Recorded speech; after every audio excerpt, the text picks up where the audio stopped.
Hello, hello. Good evening, good afternoon, good morning. All of the lovely greetings for you. No matter where you are, there's one that will work. Hello. It's lovely to see you tonight. I am Blue Moony, fantasy writer, and shy magical library in human skin. We're still going. Still going. Hello, it's lovely to see you. Still going despite the absolutely appalling stream yesterday. It was so unfortunate.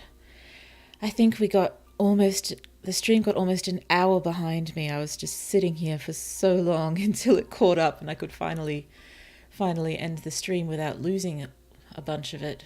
So, yes, it was not enjoyable. I spent an awful lot of today, or the time that I could, troubleshooting to try to figure out what to do about this particular issue. Because from my investigations, it seems that it isn't actually my internet speed or ping, especially now that I've upgraded. It doesn't seem to be a hardware issue either, as, it fluctuates. It fluctuates whether or not things are going well or not. And I've done a few test streams, and it seems that my big problem was the drop network frame. And that was just through the roof last night, and I'm guessing that other day that the stream was nigh on unwatchable as well. So I looked a few things up, and I've made a few adjustments to my streaming software, and I'm hoping very much that this will do the trick. I started streaming. I didn't go live, but I started streaming from my software to YouTube quite early, and nothing's dropped yet. Still have to catch up to that one, so sorry to hear it went bad like that. No, it's all good. It's all good. It's best that you weren't watching. You would have not had a good time. But I checked out the VOD, and it seemed to have recorded absolutely fine. Well, at least what I watched of it did. So hopefully if you choose to have a look at that, it'll be a lot smoother than the actual stream was. We got not a huge amount done yesterday, but a little bit. We are now up to trying to plan chapter 6. I really would have hoped to have been further on by now, but I think I've sort of accepted the fact that I've just got to go at my pace. We can do more planning as we go. And I think today I might try to just do the very, very brief chapter outline as far forward as we can. Maybe even through all of part 1 if we can, and then go back and throw useful notes for each chapter in there, and see how that goes. I mean, it may even turn out that my novel writing as such during NaNoWriMo is what it was last year, which is throwing down everything that happens in as much detail as possible, but not necessarily in pretty writing. Just getting it down no matter what it looks like and fixing it up later. And I'll be a little annoyed with myself if that's, winds up being what happens. But, I have to remember, not only is writing difficult, writing live is difficult. So, however I manage to get it done, I don't think it should matter how I do it, so long as it does get done and the story eventuates one day in the not too distant future. So at the moment, I think that's where we are. That's where we're floating right now. We're still good on drop network frame, so I'm very much hoping that remains steady, but I've got at least one trick I can try if things start to fall apart.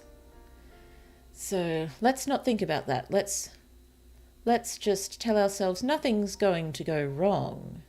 Let's tell ourselves that, and let's turn on some lovely rain. Turn on the rain and mute the music. Lovely rainfall. So pleasant. So soothing. This is lemon squeeze that would affect with your planned deadline. Okay. Yeah. We just gotta do what we can. Do what we can. Even it's this way with pretty much all of my stories, but just imagining even trying to write later parts, even earlier parts, still feels fairly impossible right now. And I know I just have to keep pushing onwards. It is difficult to write when you're not feeling it, but you still got to keep trying, otherwise nothing's going to get done. And I am sick and tired of nothing getting done. Anything, something, some progress, we can work with it. We can make things happen from that, but we can't make things happen from nothing. So, alrighty, let's get Scrivener up. I managed to do a tiny bit of planning between all the troubleshooting. I have a basic outline for chapter 6, so we can go through that very, very quickly, and I won't worry about throwing down many more notes for it yet. I'll come back to that after I've tried my very best to do a brief outline for each chapter. In my original thoughts, the sort of part 1 arc was going to be roughly 15 chapters, but I've put 17 there just in case. I mean, if it winds up less, that's fine too, but we need to spend enough time with Liot, I think, is the main thing. I mean, I don't want the story to start to drag with Min here, but I think we need enough time. We need enough time with Liot to get a good idea of what's going on with this world that he's suddenly been swept up into. And Min, yeah, I suppose we could even use Min as a sort of vehicle to see what Liot's up to as well, because she's not going to be doing much locked in her cell. Except getting experimented on and watching TV. So I suppose that would be a good way to see more with Liot without hopefully having to, do too many chapters with Liot just to get all of that and feel like the Min side is starting to drag a bit. So let's start. Okay, so the brief outline for chapter 6 so far.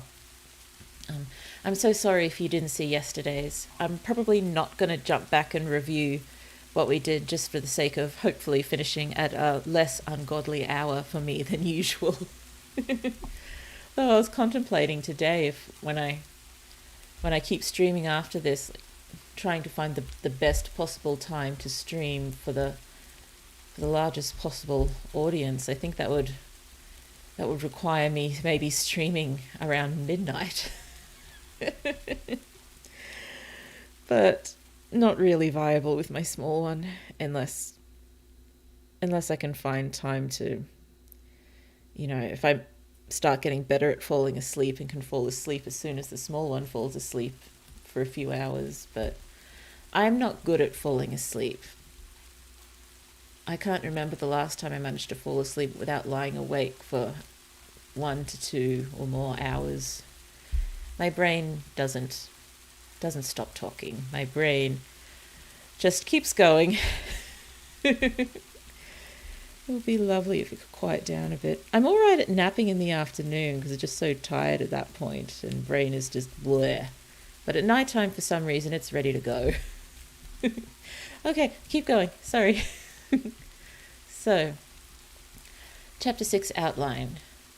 So this will involve getting the specially designed uniforms for their cohort and more goodies.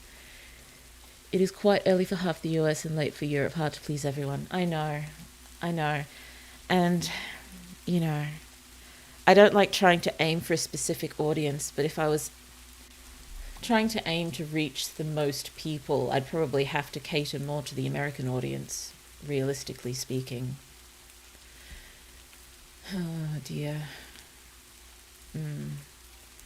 It is something to think about as I continue on this streaming adventure, but for now at least I'm going to stick with these times. Possibly not every Thursday during NaNoWriMo, but most Thursdays, definitely this week, I should be able to do a morning stream in addition to the evening one to hopefully get a bit more done. And that will be starting, with any luck, at 10 a.m. my time, which is the AEDT, Australian Eastern Daylight Time. I'm not sure what that is in other time zones, but I will look it up. I will look it up at one point soon. Oh dear. Yes, that starting at that time does depend on several things, but we will do our best. Okay, chapter 6 is pretty fat line. Oh dear, getting uniforms and more goodies. So lovely, specially designed uniforms just for their cohort, different from all the other cohorts. I think, technically speaking, a cohort is just everyone in that age group. So, if there's a tarot test twice a year for everyone, the cohort just keeps growing every time there's another round of tests. So kind of like a school grade, I guess.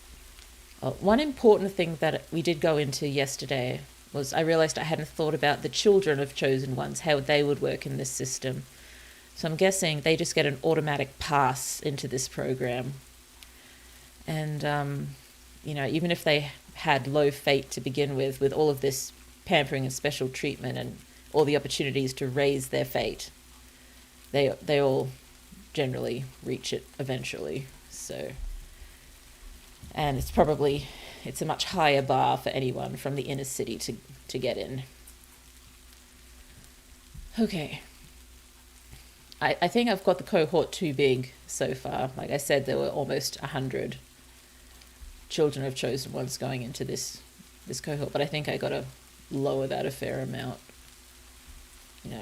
There's a lot of chosen ones, but nowhere near the number of people in the inner city. Okay, so getting the uniforms and more goodies. This will probably be a day or two after chapter 4 ended, and then the first day of school starting after that, getting right into it. Probably one of the first things that a teacher would say is, just don't mind the drones. They're constantly going to be filming. Part of your role and duty as a chosen one is, you are your city's chosen one. You serve your city. You belong to your city. You give your city the access to you that it desires. So everything's being filmed pretty much. And, lots of editing being done to create, probably weekly episodes for each cohort. So just weekly episodes for each cohort. Yeah, probably would be weekly, especially at this point. It gets more intense as they get older. Weekly episodes of each cohort. I forget what else I was going to say there. That's okay.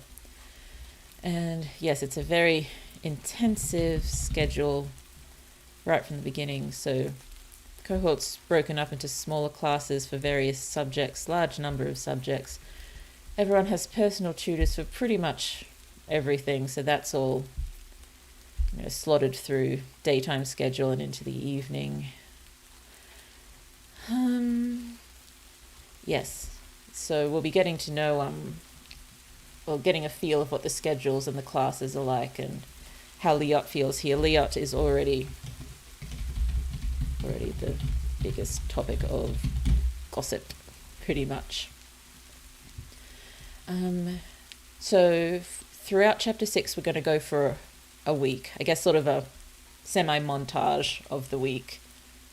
to get a feel for everything that's going on. And we know that throughout, everyone in the cohort is having a private session to just discuss their future. Annie, finally able to catch you live. Let's go. Hello, it's so lovely to see you here.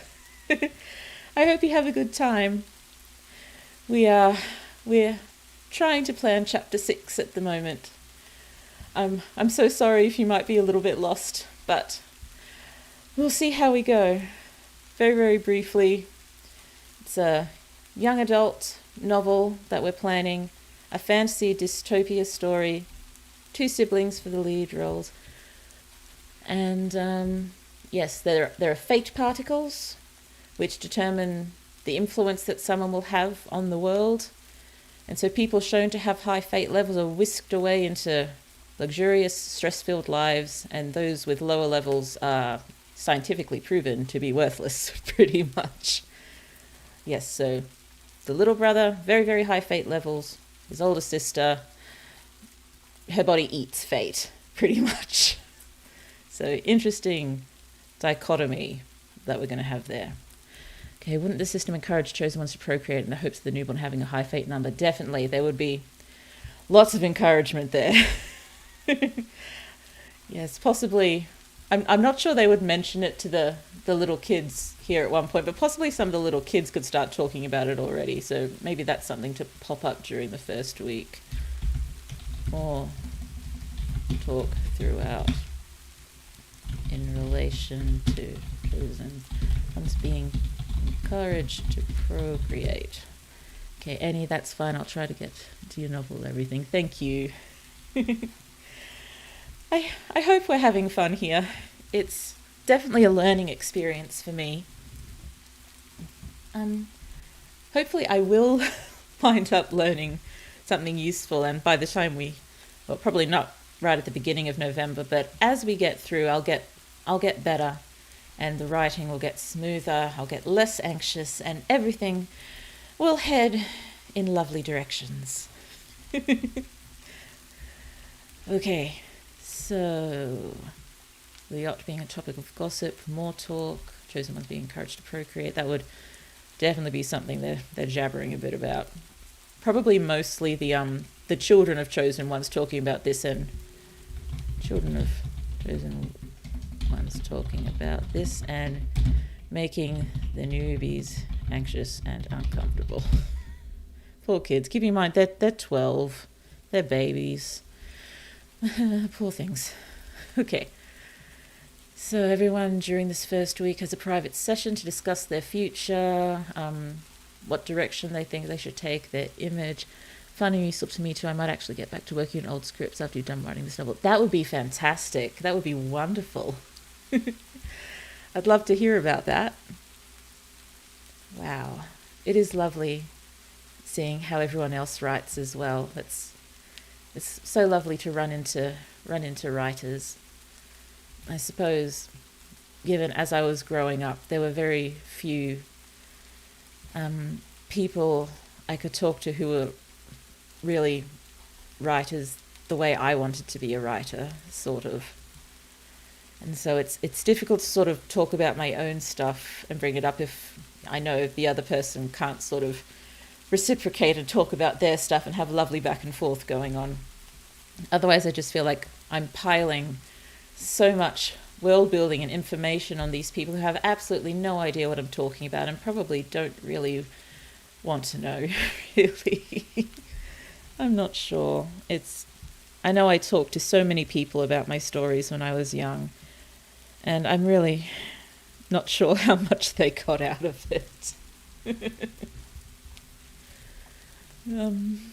Yes, okay. Meetings about future, and each kid in the cohort will meet their team.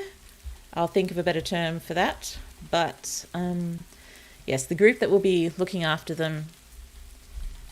So I've got personal assistant / manager, and whoever assists the personal assistant. I've got a stylist because I like makeover stuff and it's fun. I won't go into too much detail with, but I enjoy it, like writing food. It's more fun for me writing those sort of things, so they pop up a lot in my books. Okay, personal trainer. These 12-year-olds getting personal trainers does not seem healthy, but I don't know. I suppose they know what they're doing. And, yeah, I feel like these teams have to be fair-sized, so I'll think of a few other things to add in there. Possibly some sort of personal medical personnel. I don't know. Equivalent of servant, the one who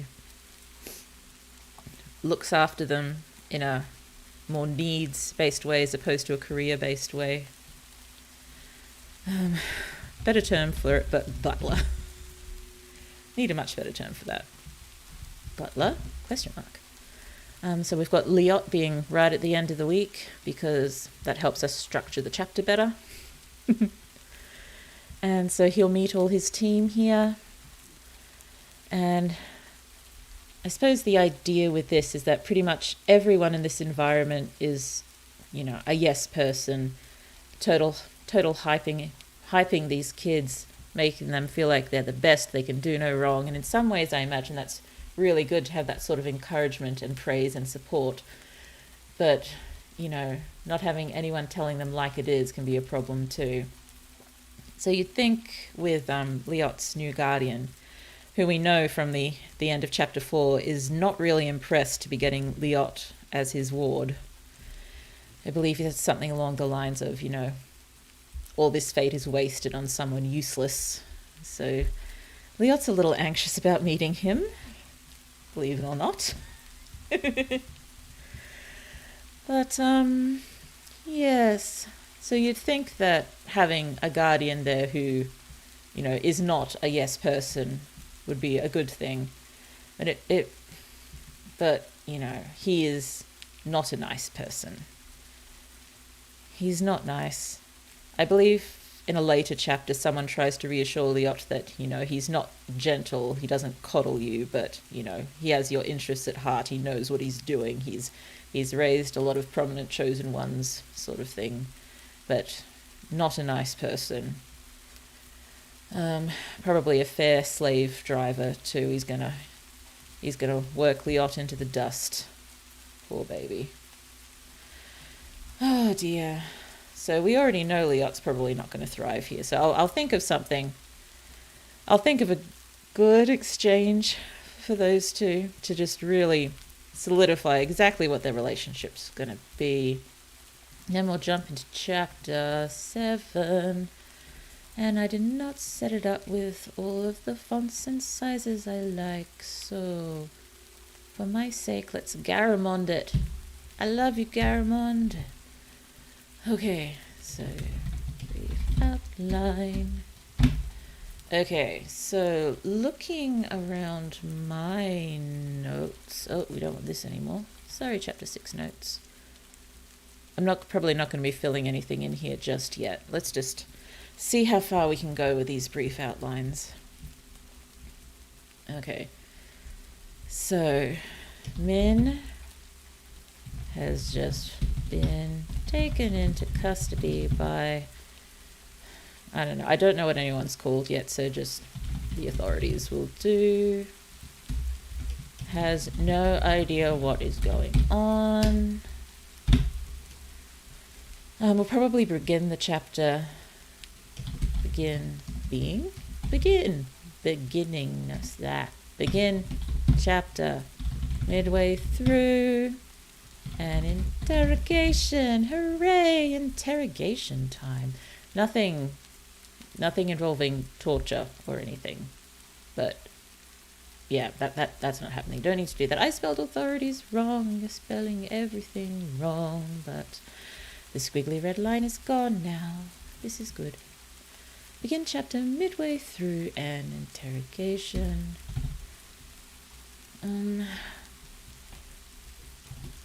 Questions based around...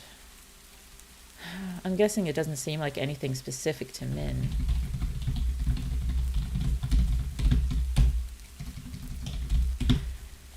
But lots of questions about family, and especially Liot.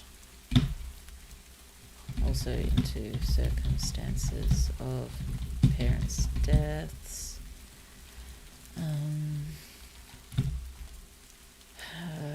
Just general stuff about her fate levels through the years.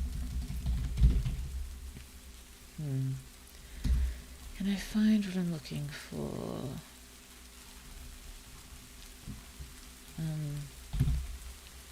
Probably, we won't go to the end of the interrogation. We'll jump from the interrogation to Min in her cell, resting. She's pretty tired and confused and unhappy, and all of these words that I'm sure we would all be if we were in this situation. Probably pops on TV for a bit, hoping to see some of Liot to make sure he's okay. Not his cohorts show at the moment.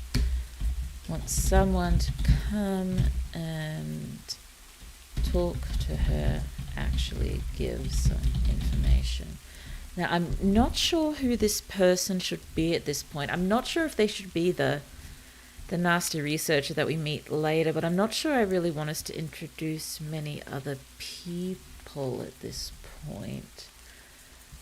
But I suppose the researcher wouldn't have been brought in yet, because they don't know at this point what's happening with her.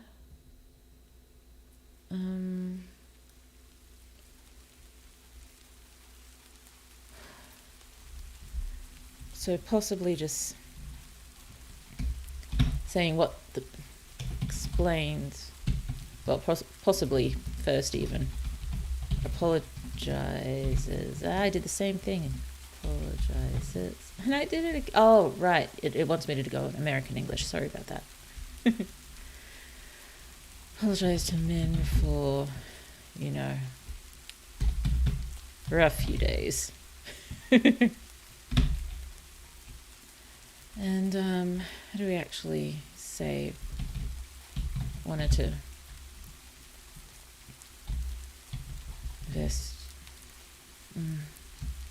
sorry, it's probably fine to use the word, but find out if,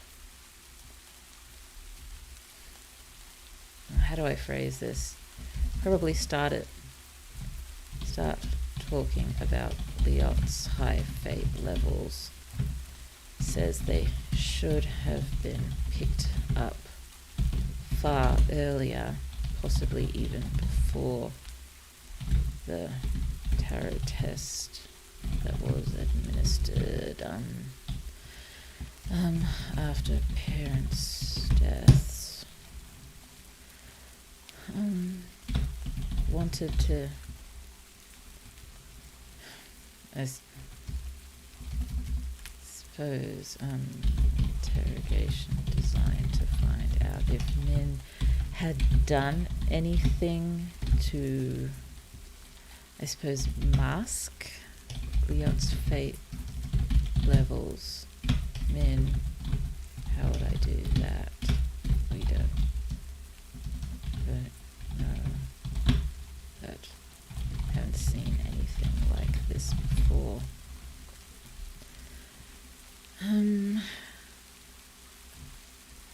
Suppose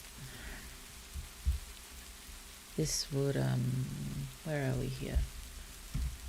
This would lead into telling Min wanted to start doing some tests.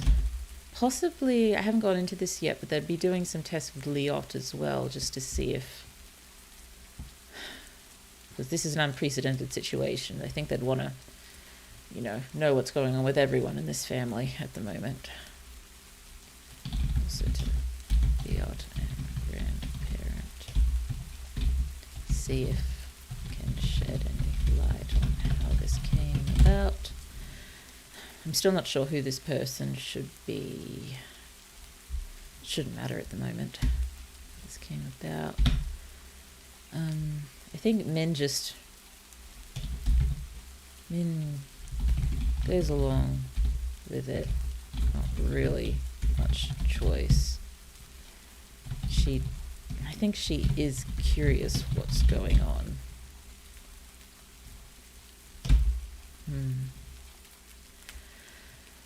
I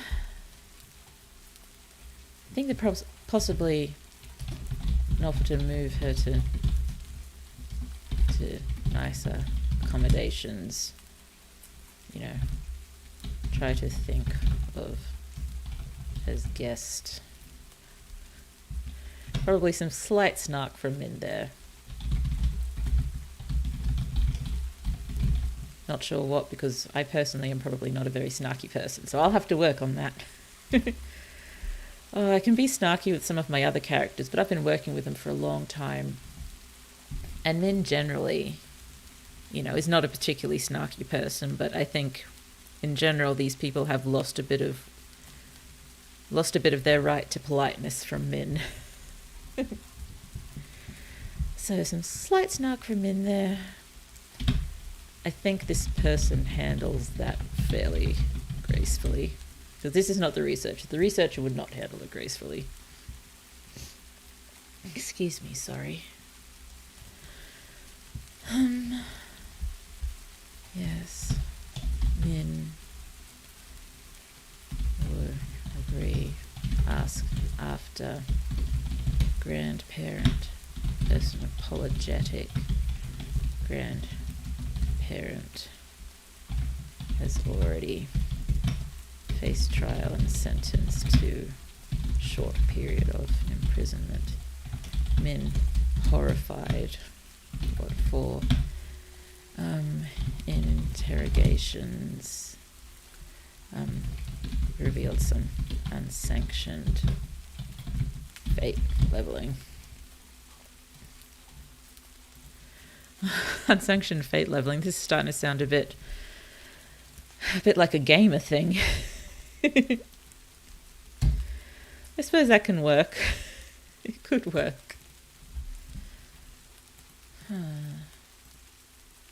And that means if that came out during their interrogations, Min probably did wind up admitting to her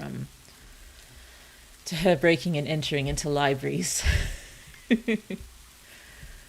Oh dear. Where are we? Where are we? Where are we? Just up here, sorry. So here, during interrogation, Min will reveal her semi-regular 2 a.m. library visits. Libraries she wouldn't be allowed in at any time of the day. Some fate leveling. Some reassurance from this person that, making sure Grands is comfortable.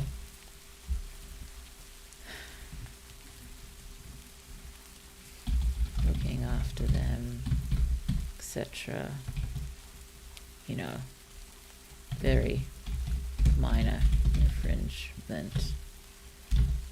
If, none of this happened, probably never would have been picked up.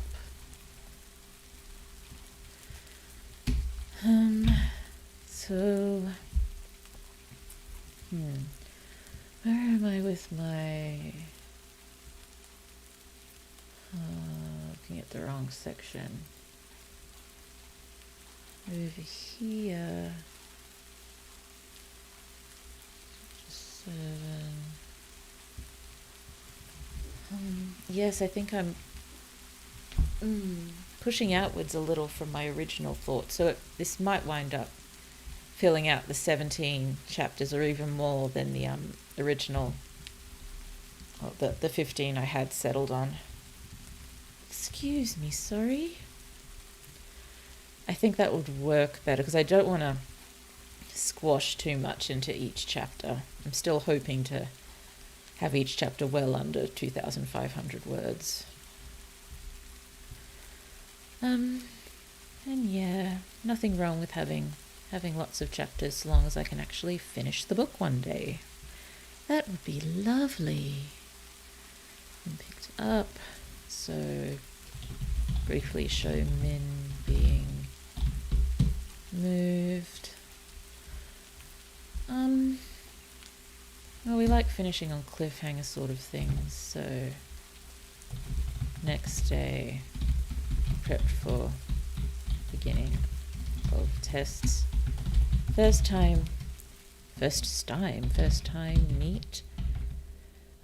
Did I wind up naming the researcher? I can't remember. Let's just have a quick look over at characters. Character list. The researcher. Kier.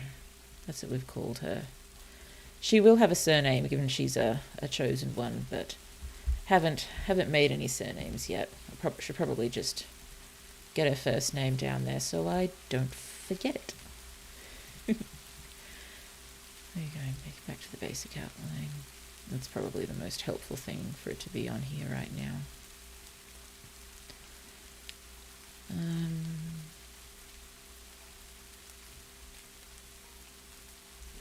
Yeah. Oh dear. I think I'm just gonna... Yeah, this will deviate a bit from my original thoughts, but I think this is moving quite well, so let's keep going with this. We've got a lot more sort of happening around here, which I guess is good, because I was concerned that I couldn't think of enough with Liot, and we needed a lot more. Yeah, these brief outlines like this should be fine, except, you know, I'm taking way too long again. That's okay, that's okay, that's okay. This time, meet Pierre, the researcher. I can spell, I promise. Actually, I think having the basic outline here is distracting me a little bit.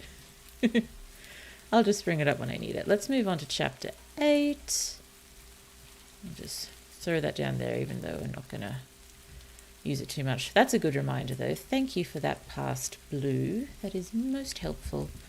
Oh, again, not set up for my preferences, so let's fix this up. I don't know why I love Garamond so much. It's simple and pretty, and I shifted onto it after I couldn't stand staring at Times New Roman any longer, and I've just never gone back. Okay, so let's have a look.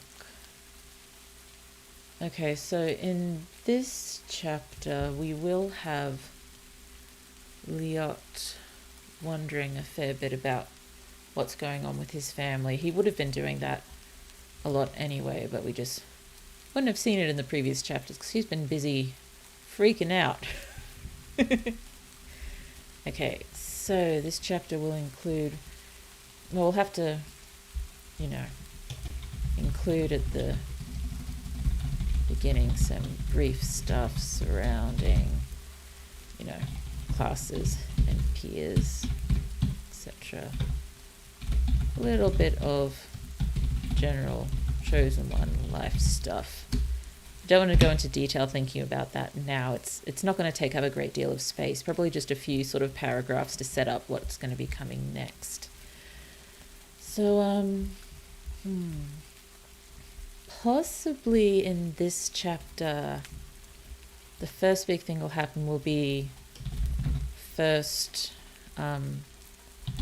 cohort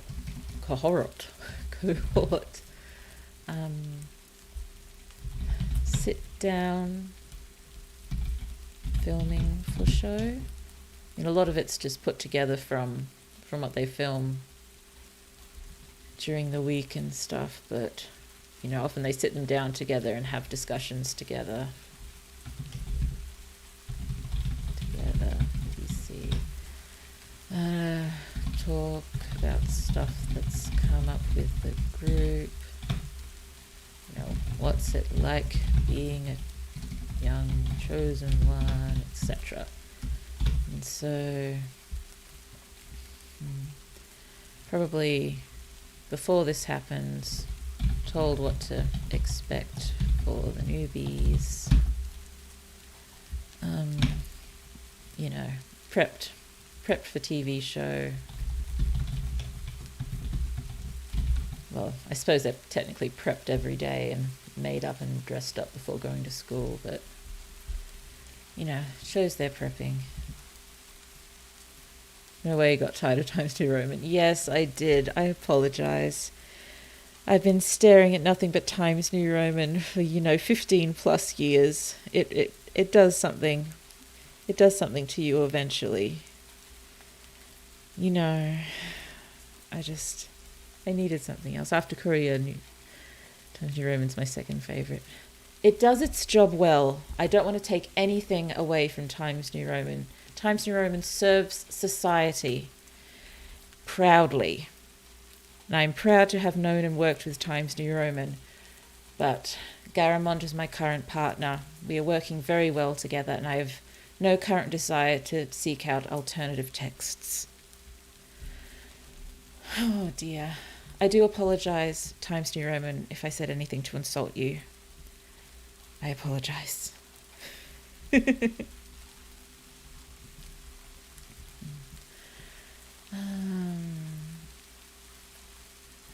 just leave that there just in case.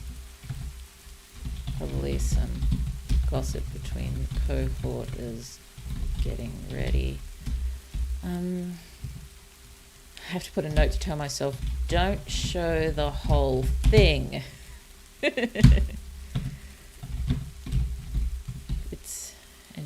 I suppose easier to say. Montage some of the filming, go into more detail. When Leo's asked some things, his roommate, I added a note about a particular roommate. They're having, they're in dorms of 4 at the moment. I made changes, but dorms of 4. And I think all of his roommates are children of chosen ones. 2 of them were rather dismissive of him and unimpressed. One seems very kind and very gentle, kind to him and hangs out with him and seems to like him. But she is revealed fairly early to be very, very prejudiced against inner city people. Definitely looks down on them. But, her excuse is that she knows Leot isn't one of them, sort of thing. So we're going to be seeing a lot of this kid, at least through part 1, and possibly find some way to work this kid in through the rest of it too. Like maybe, I don't know, maybe they can go through a bit of character growth. That'd be nice. But I don't know if we'll have time, given exactly how many characters we've already got running around in this story. I suppose it would be nice if this character could have a bit of growth and be less of a bigot. Oh, hello. Good to see you. I think this is the most people we've had watching at once. That's wonderful. Thank you, all of you. Thank you. It's so lovely. I did begin streaming with sort of the anticipation that absolutely no one would be watching for at least 6 months. So the fact that anyone is watching is really a spectacular thing. So thank you. I think I've said this, it would be upwards of 10 times by now over the streams, but I hope I'm at least mildly entertaining. Okay. So, roommate, possibly the enemy Leot seems to have made, and all enemies cronies.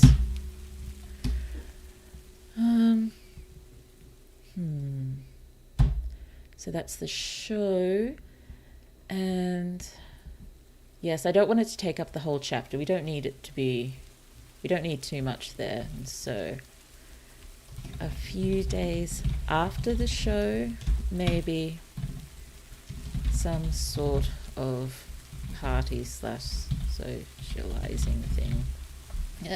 Fine, American English. Excuse me. Yes, haven't settled on whether using British or American English for this story. Probably, I might have said, I can't recall, but probably leaning towards American English. Probably. I usually keep British English for the more epic style fantasies as opposed to the more urban ones. Yeah, thing with all of the young chosen ones. Possibly keep it with the younger ones. I mean, I think the activities of chosen ones in this capacity are followed fairly closely, I think up until probably they're 30 or so. And it's, in their later 20s that they're starting to be steered into their longer term occupations.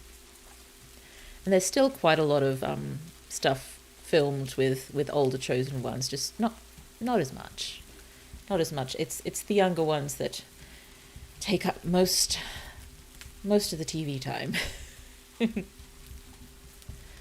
So some sort of party socializing thing with all the young chosen ones. So young chosen ones probably thinking right up to the age where they stop being chosen, so 22 and younger.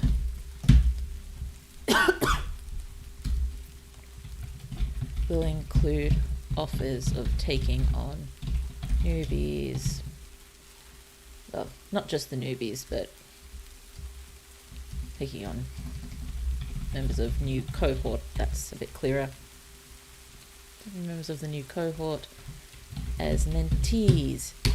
And this is important, so this is the first time we meet Trouse. Hello, Trouse. I love you. We're going to be seeing a lot more of you now. Yeah, well, given we haven't seen any of you yet, but yay, it's Trouse time. So, meet Trouse. Whoa, I pressed a button I did not mean to press. It had no effect, thank goodness, because if it had, I would have panicked.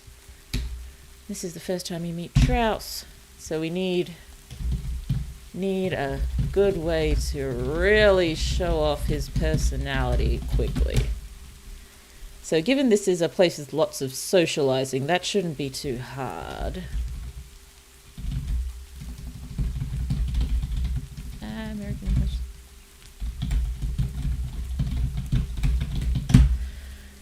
Oh dear.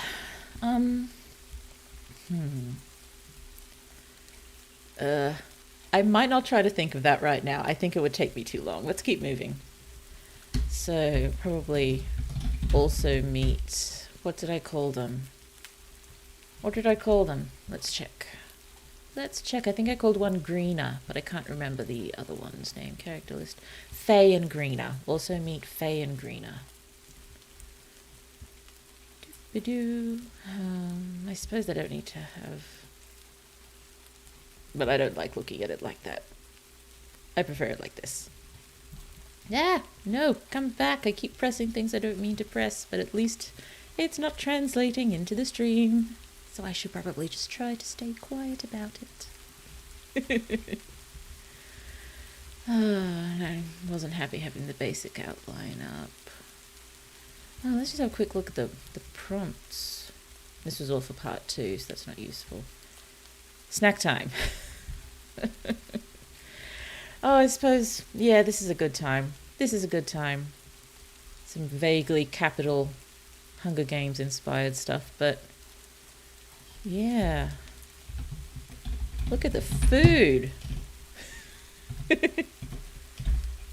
Been good so far, but this is, party, splendor, dining sort of stuff. Very impressive. Oh dear. Yeah, I didn't wind up taking many prompts for this. I think I wound up adding some of them into stuff to include. Wrong one. There we are. Stuff to include. Yeah, I added a few notes about the children of chosen ones yesterday, and I was wondering whether Brioc should be a children of chosen ones, so his leaving sort of, is going against his parents and family and stuff as well. So more drama for Brioc. And went into a couple of times in the last few days, possibly using the term tarot for fate-related stuff, at least for the time being. And, I thought it'd be fun given Liot's good at cards. That was not intentional, it just worked. Yeah, that's some of the... Yeah, I already added that in. I added that in already. I think the rest is mostly later stuff. So let's just put this on an empty page. Let's pop it on semi-empty. That's not what I wanted at all. Oh, you're down here. There you are. And we're doing that. Chance to meet some older kids. So what are their names? Also meets Faye and Greener. They're not going to be in it a huge amount, but they're going to be fun. Fun characters. They are Trousers friends. Not quite sure how we'll finish this chapter. But again, it should be on either, a cliffhanger or something big, because, that's probably the best way to go about it when writing for serial release, which is still my current intention. So I think that's a reasonably solid chapter 8 outline. So how far in would we be now? Probably 2 weeks? 2 weeks after Liot got taken away and Min got arrested. Okay, let's have a look. Chapter 9 outline. Chapter 9 notes. Nothing in either of them. So I think I've got a few things down. Okay. Oh yes. Back to 14 and back to my lovely friend Garamond.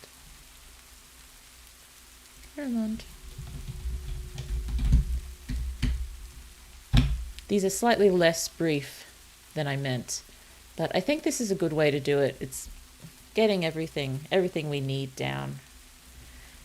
Generally when I write, I prefer writing from a lot more detail than that, but as I said, I can note splat in Nano. I won't hold myself to trying to write in any legible fashion as I had hoped. I might be asking a bit too much of myself at the moment. What I can do nicely, I'll try, and I'll at least try to write, given we already have a fair amount of detail for the first handful of chapters. I'll try to write those nicely, but as we get into it, I may just try to get as much down as possible any way I can.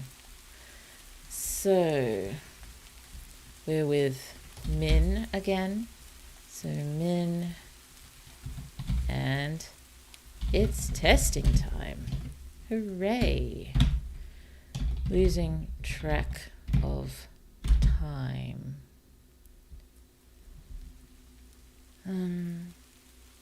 Yeah, my original notes, I had her sort of going to the lab for the first time without knowing what's going on, which would be very tense. Should we add that back in? That the first time...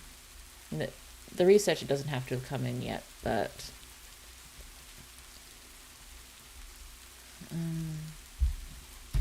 maybe... Next day,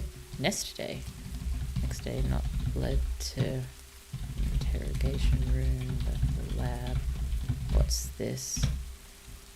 No one explains anything. Samples taken, few tests, etc.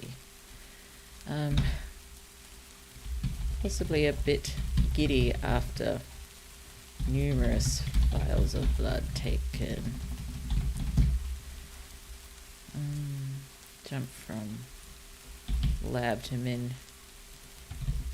Yeah. Resting. Tired. And dizzy and confused and unhappy. And then probably have Min asking what was with the lab, etc. Looking into alternative theories as to how all this happened. Okay, back to chapter 9. So, Min, it's testing time. Oh dear.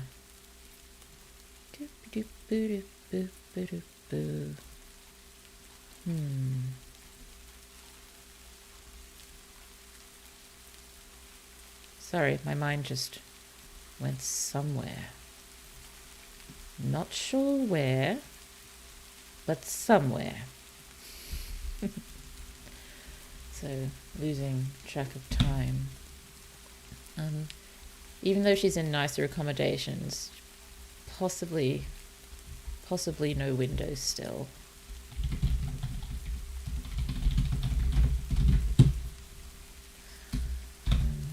What have we got here? So, so a few days. Well, assumes it's a few days. With researcher and team, needing to let them do whatever they want for their research. Just fell into habit of just doing what she's told. Maybe some reference here to her being a follower a lot of the time. Likes the guidance. But, generally she's a follower to a point when she knows this shouldn't be followed.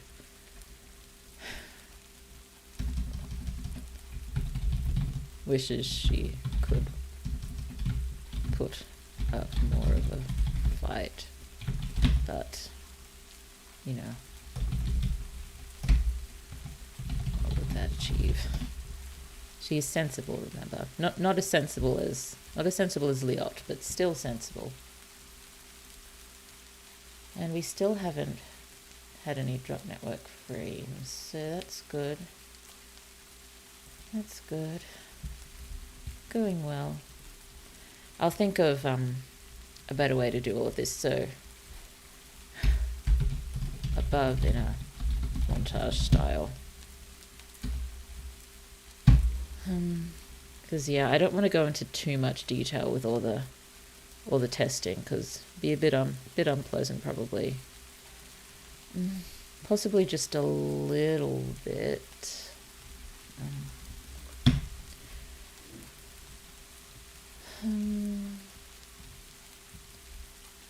So, meeting with researcher, and this is when it's revealed that her body breaks down fake particles.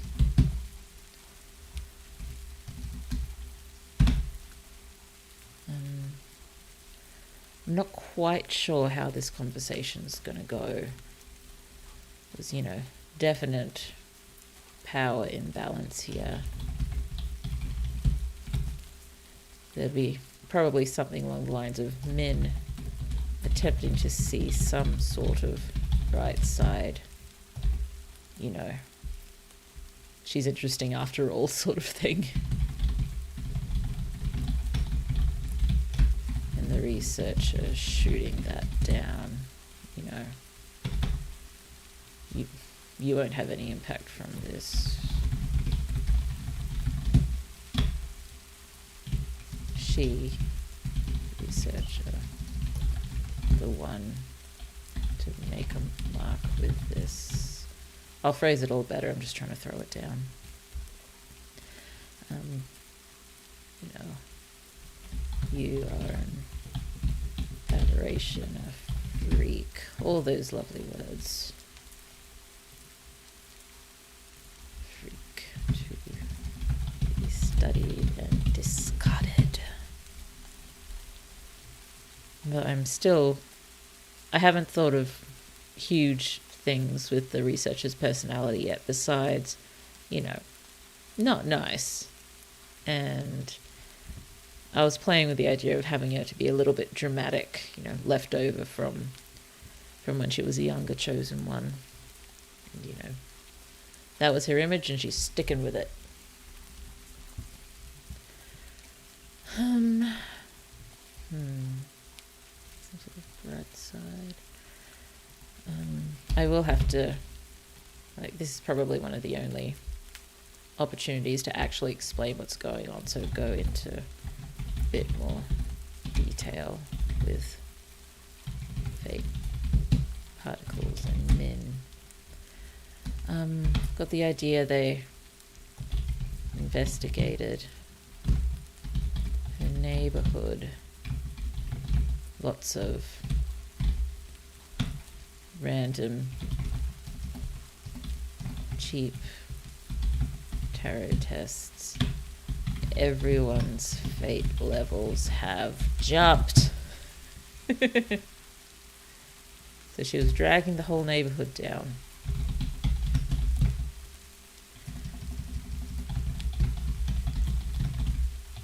We'll probably want to have that after here. And here, min.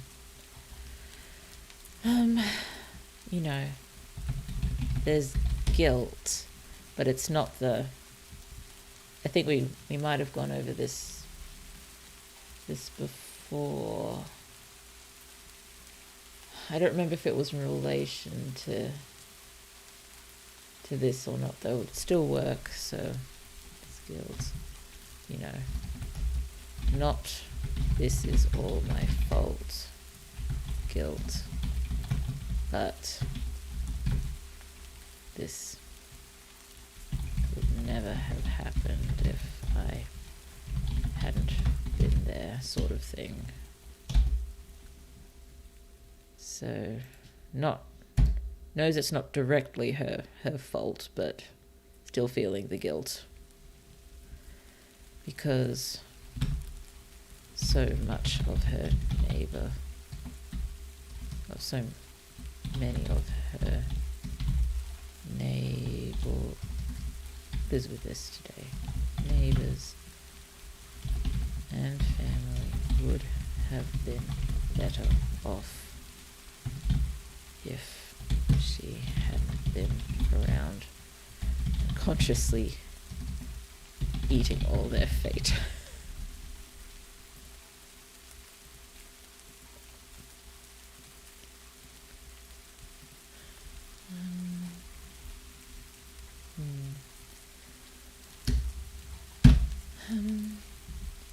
So she's not in a great place right now, so at the end of this exchange, researcher gives Min a letter from Liot. Okay, that means I missed that in this one, so that's right, I wanted Liot worrying about his family, so let's pop this here. His family. Really asked his businessman about getting letters to his family. She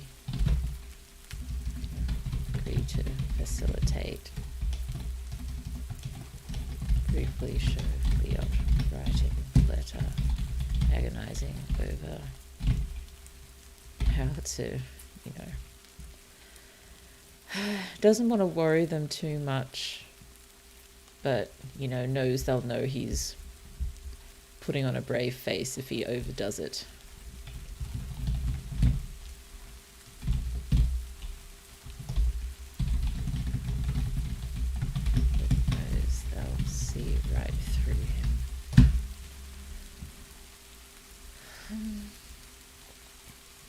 possibly a comment here about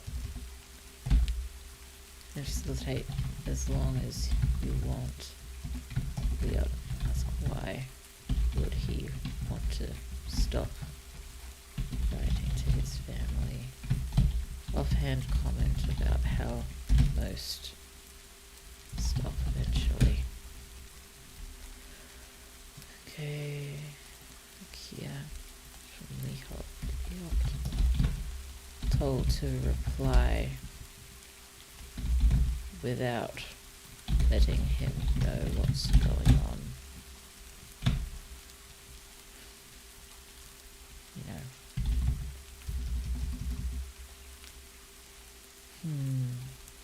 Yeah.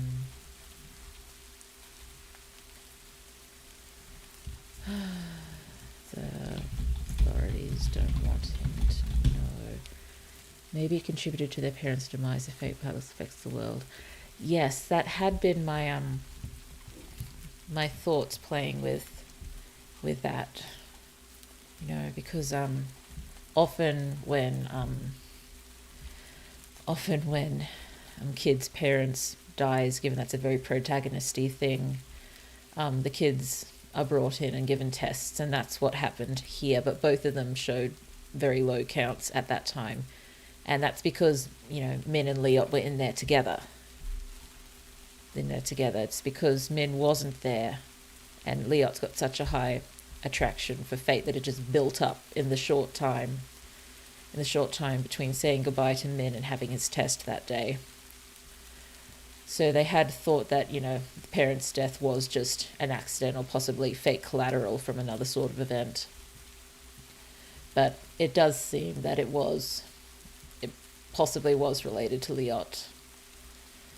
So I'm not sure whether now we've got to go into it with Leot, don't we? So let's just have, it's our next Leot chapter is chapter 10. How did you get there? That's not where you're supposed to be.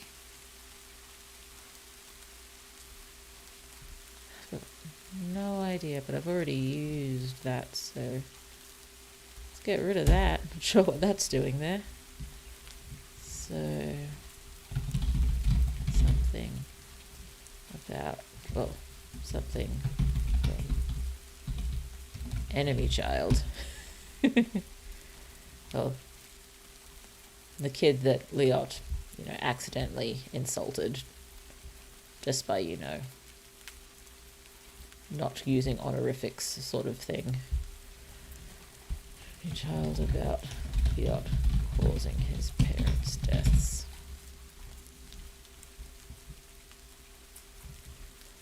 Oh dear. To know.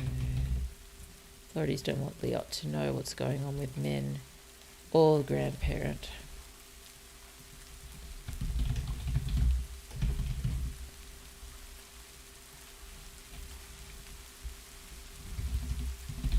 Or distract him. And possibly some comment about, you know, very important now. Can't be bothered with, you know, silly little troubles of, you know, city folk sort of thing.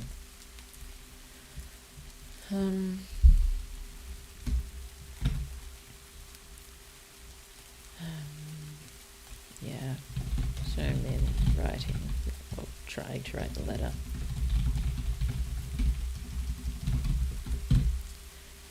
Min trying to write the letter.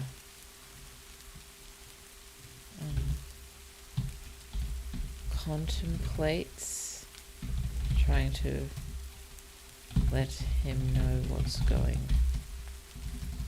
on through code, briefly into how they know it, when started using, etc. I haven't thought too much about it yet, but yeah, I was wondering if it was sort of a thing that Min taught Liot after their parents died to sort of, I don't know, help him feel safe, that he could have a way to communicate with Min without anyone seeing or knowing. And it's, you know, probably a reasonably basic sort of code that Min found in her reading and taught it to Liot.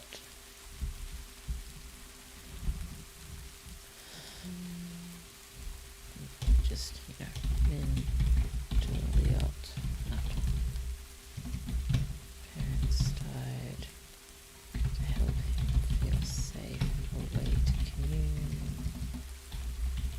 communicate with her that, you know, others won't see. Think decides against it as a low self-esteem moment. You know,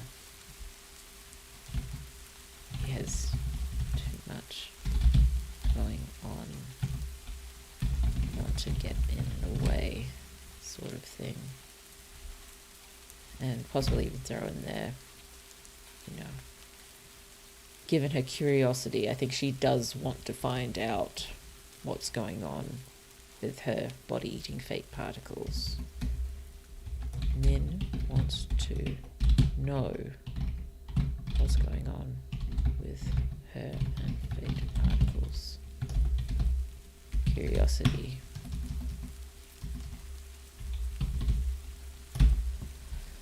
Okay, so chapter 9. To look at chapter 10. Okay. So, well, again, fixing things up. Text and font size wise. Too far, too far, too far. Garamond.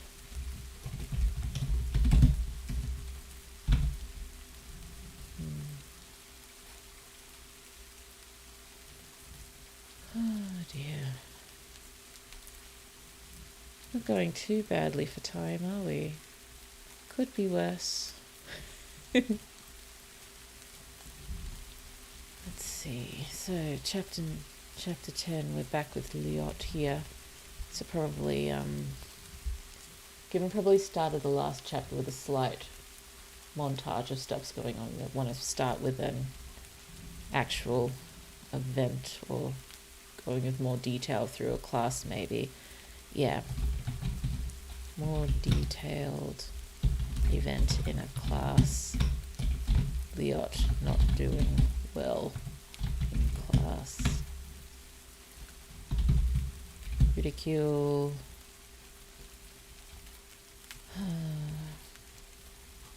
From peers.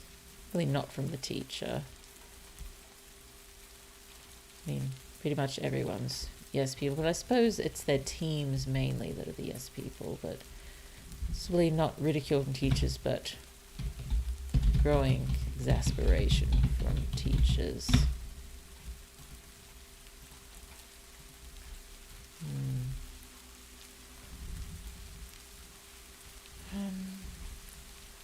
Maybe even have this in maths, and this can be when we sort of see him getting better fast with the right teaching method and encouragement. So yeah, because I'm guessing in his original interview or original session about where his future's going to go, I think they weren't very sure of a direction yet. Excuse me. They hadn't picked up on, you know, his potential maths genius.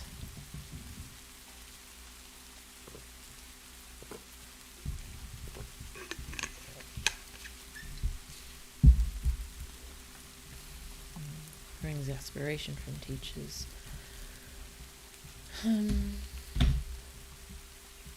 Maybe despondent between classes. I'm just calling her classmate right now. I'm going to have to give her a name. I'll just keep calling him classmate and we'll just know that's the one sort of that's attached herself to him.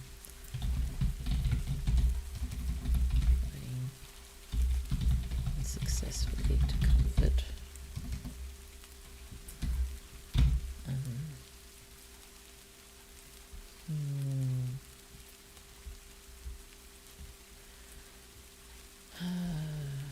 So Leot has more during sessions than anyone.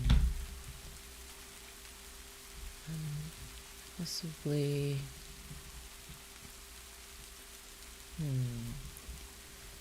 So show a maths tutoring session. Show him doing. I'm not sure how to make this work. Start showing how good he is. So we need a way to sort of,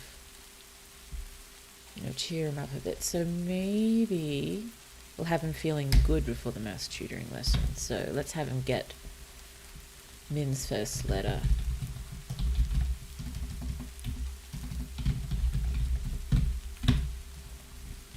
And the way she's probably written it, everything's fine and happy. They're all cheering for him, looking for anything they can do to make things better for him. So puts him in the best mood he's been in since arriving into maths tutoring.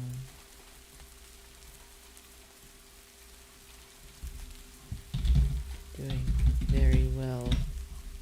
Excuse me, sorry. To just start to figure out the best ways to tutor him. So possibly go over, possibly even a few weeks. Charge over a few weeks.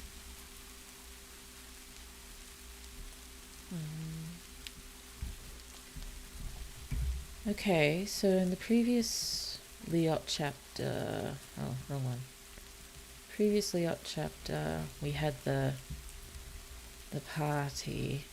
I don't think any offers to take people on as mentees left, but we'll include older kids, sizing up younger kids, deciding if or who they'd like to take on as a mentee. So, for a few weeks, we'll show Trouse approaches Leot, offering to mentor him.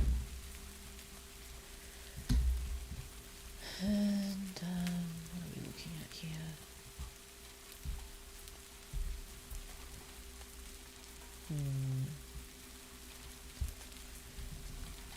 Sorry, I'm just having a quick look at some other notes.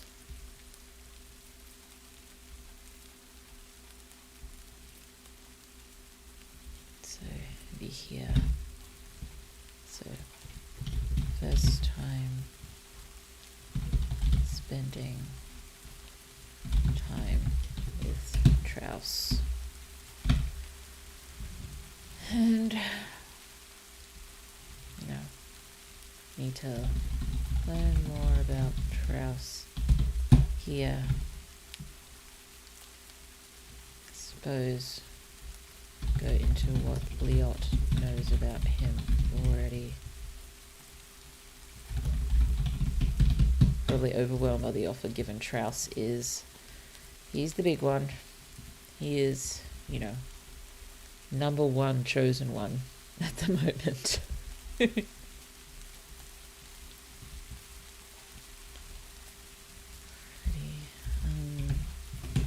can they do? Didn't really want it to be just, sitting down and talking. Want to use this to show off some of the chosen ones. Environment, activities, etc.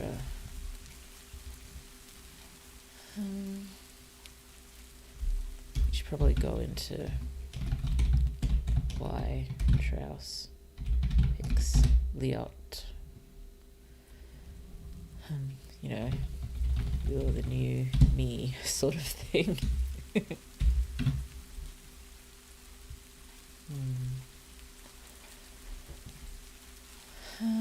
And probably this is a good time to have a bit of an intro into the big competitions that probably 16-year-old up until 30-year-old chosen ones take part in. There's intra-city ones to pick the number one for each cohort in the city, and then there's intercity ones where they face off against the other cities. And competitions involve an awful lot of academics, sports, debates, charm, all that sort of stuff. So I guess it's like combining university exams with the Olympics with things like the Miss World competition or something like that. Oh, plus rolling it all into, Big Brother style TV. It's almost a shame that probably not going to go too much into them, given we don't have a character who would be competing. Probably have a lot of looking back on it with Brioc later on, talking about what it was like. I hope it's not a bit of a missed opportunity. It would be fun to go into a lot more detail here. I don't know, maybe we can show some of it, or at least, spectating some of it, maybe part of the years. Well, it'd be a, not a full year, but, probably 3/4 of the year competition and the last quarters for the going against the kids from the other cities. Out of the years. Competition coming up. I'm just gonna duck away just for a moment. Sorry, I should be right back. Just give me a moment. I'm so sorry.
back again.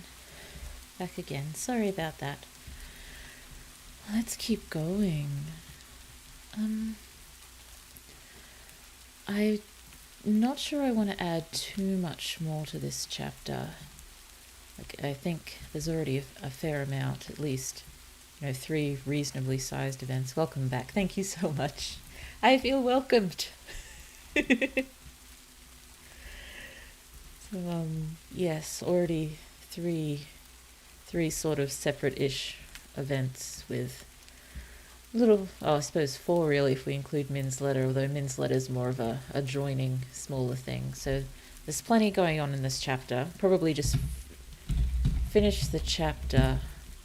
I kind of like finishing chapter on dialogue, on some Trouse dialogue. I don't know, saying something cryptic or unsettling.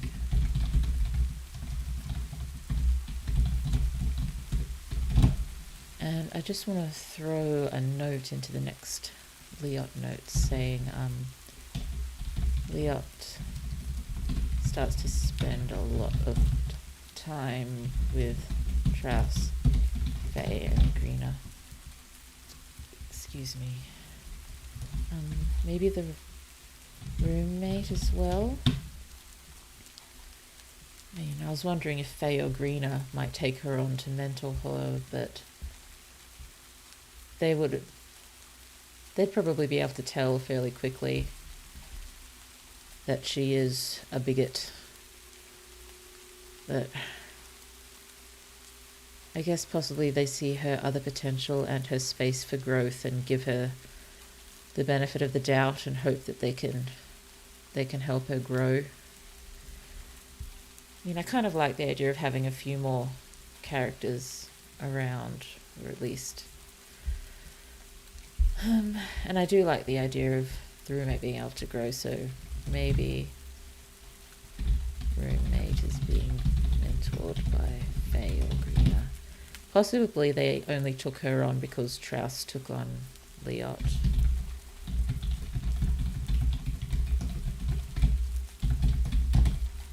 And they wanted to maybe let him have a friend around to make him more comfortable.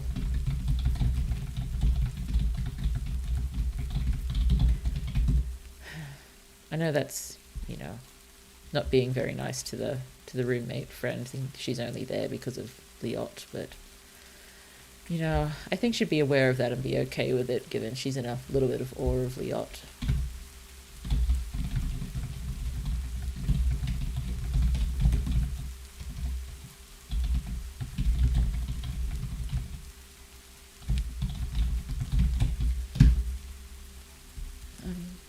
Okay. Oh dear, where did I have? Should I have there it is. So I've got quite a few notes for the next Liot one, but we've got the next Min chapter first.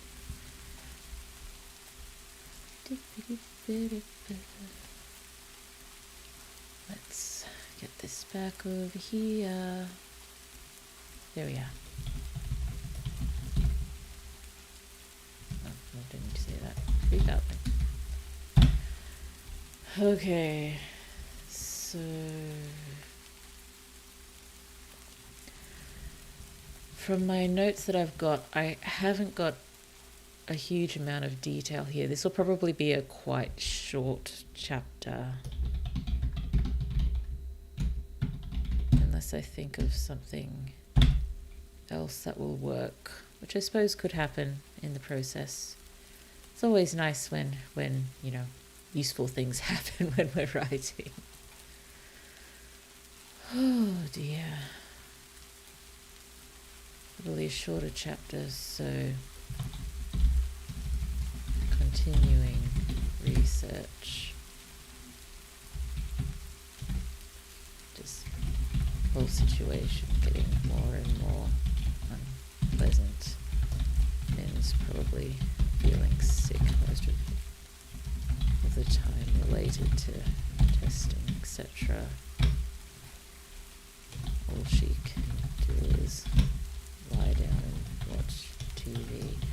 which is good because that's all she's got to do anyway.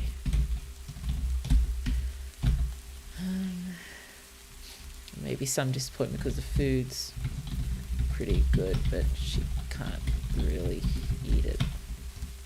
She feels so sick.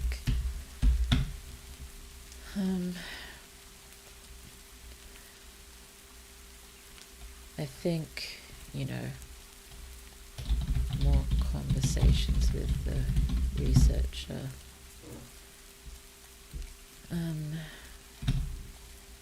Not quite sure how they're going to go.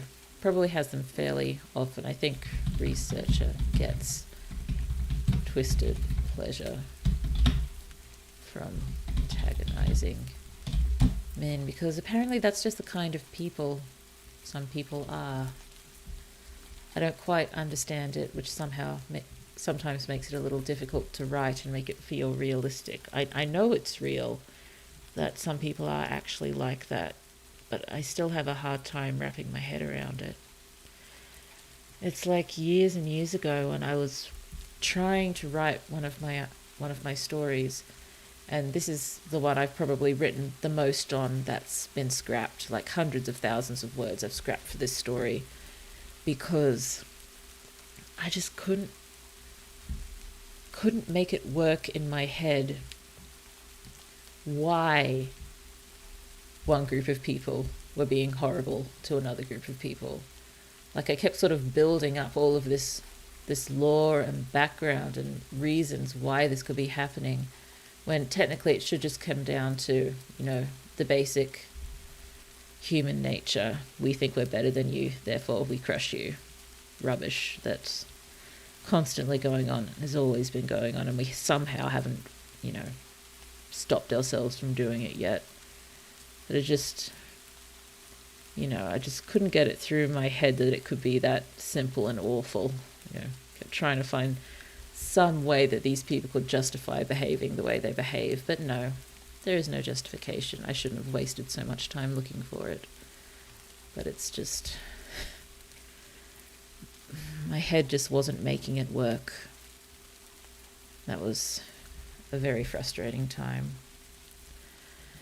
You really have to get acquainted with your shadow to be able to write compelling villains.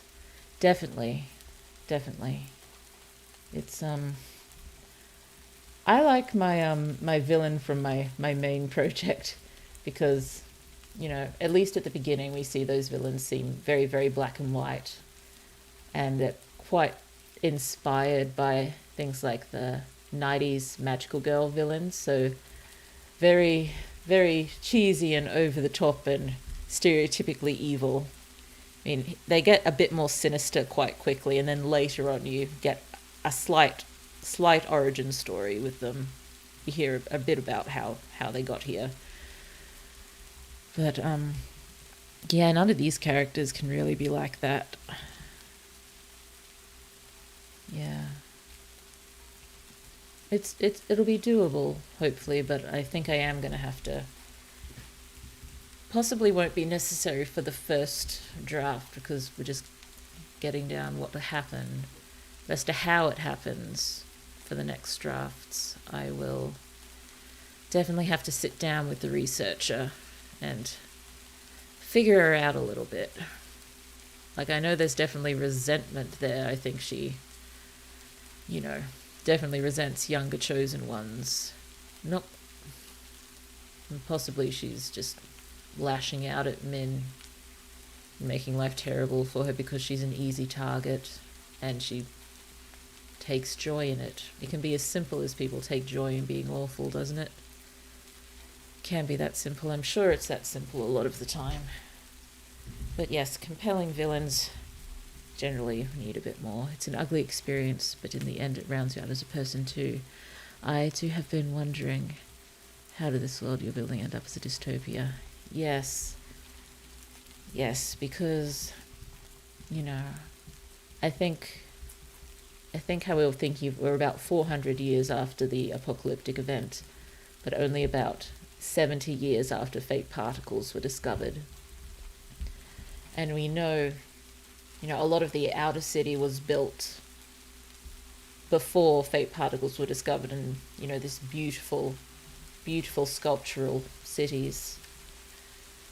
But yeah, most of what's the inner cities now, back then they were mostly workplaces, factories, and industry, and sewerage levels. There wasn't anyone living there then. Everyone was living in the lovely outer cities at the time. But as soon as the fate particles came in and started, giving a so-called scientific separation between people, everything changed once the fate particles were discovered, sort of thing. I don't know. I kind of like to think that the 300 odd years after the apocalyptic event, they were hard, but I like to think they showed a lot of wonderful human nature in that time. More the best of us than the worst of us. I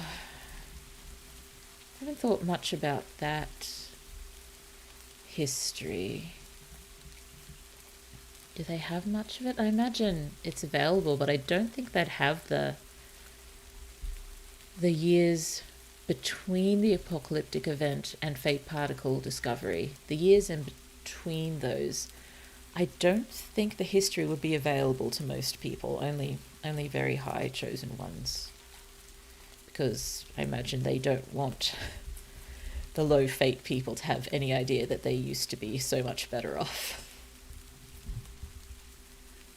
It probably didn't go so dark hugely quickly, because I think initially it was the whole, the chosen ones have a duty to look after the people, and it was probably that way for at least a few decades, and then everything started going downhill. Dear. This is probably the most oh wait, no, it's not the most overtly apocalyptic world I've written. I definitely have a more dystopian world than this one. This is the second most dystopian story I've ever written.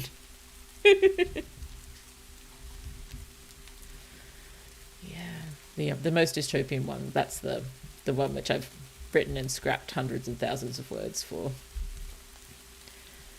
Yeah. The premise has remained exactly the same for years. It's just how to execute the premise.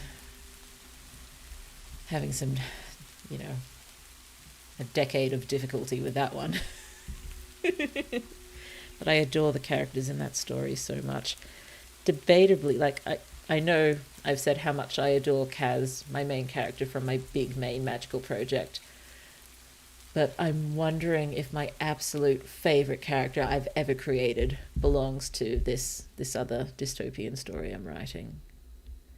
He is such a character. I love him. This comes back to what we call banality of evil. That sounds about right. Okay, so antagonizing Min. Min is figuring out, dropped hints and just common sense that she's never going to get out of there. Probably some low self-esteem thoughts. Even if they did let her out, could she go back to her neighborhood knowing they'd be worse off with her around? On that note, I'm hoping everyone in her neighborhood weren't punished for their fate rising when she left. I mean, they didn't skill. They didn't do any unsection skilling, but the fates still went up, and that's probably how the law is written. So possibly our whole neighborhood is in trouble. Maybe that's... Yeah, I think the researcher might drop some hints about that.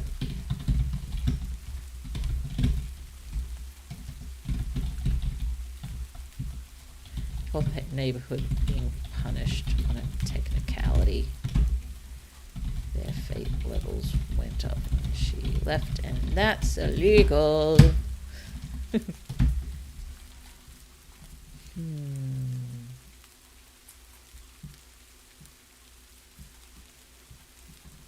Maybe they thought the whole neighborhood cheated on their numbers. Well, that's what it would look like. That's what it would definitely look like to other neighborhoods, because they don't know what's going on with Min, and they don't want anyone to know what's going on. So the neighborhood's sort of taking the fall to keep Min a secret.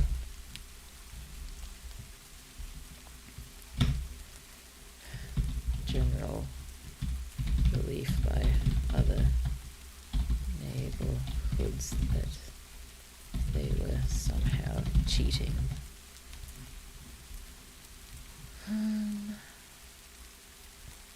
System somehow. I'll think about it.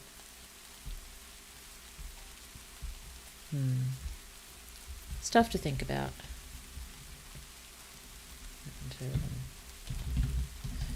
How much more damage could she do them? Is there animosity between neighborhoods? Yes, animosity between neighborhoods would probably be, yes, that they want that, because stops them from getting angry. Stops them from getting angry at higher ups with their own problems. So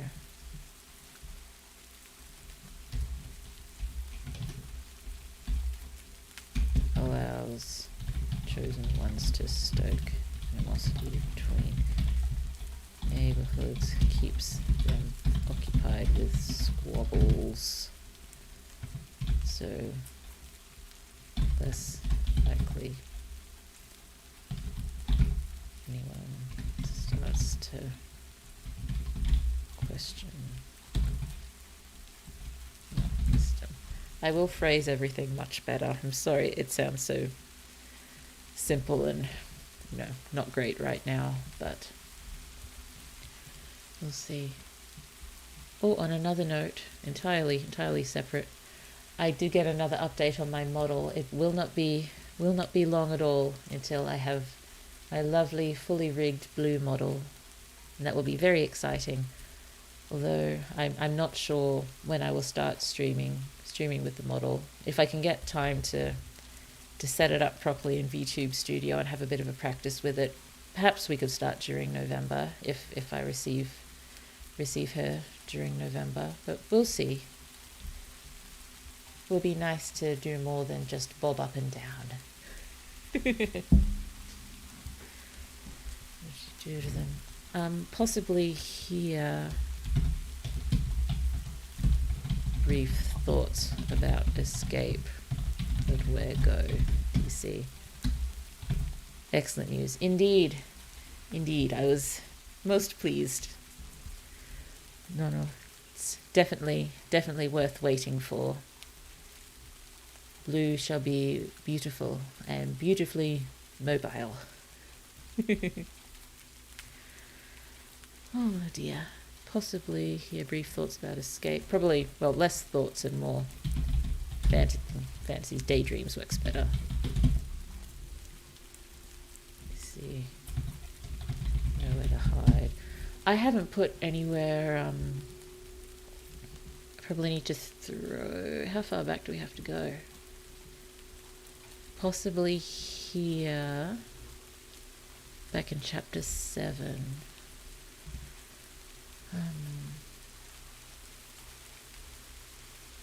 Asking about grandparent.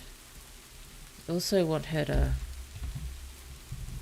ask about Citra, because I think Citra was arrested at the same time for causing trouble.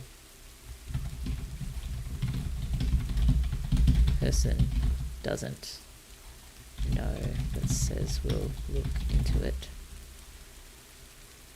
So that means over here, at one point in here, let's put that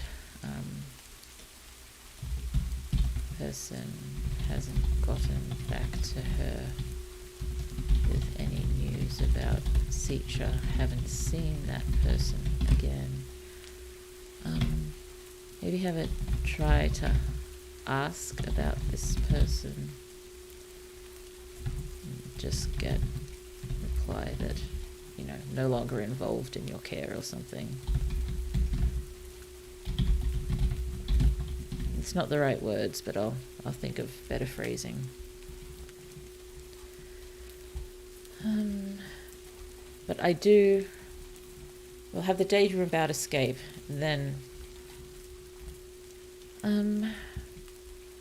so all of this to this point has been sort of a montage-ish, not showing a huge amount of any one event.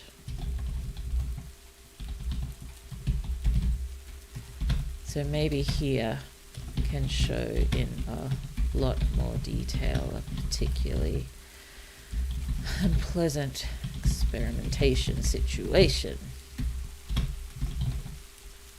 End chapter with Min deciding to try to alert Liot. I mean, she doesn't know what he would do, but, if he's...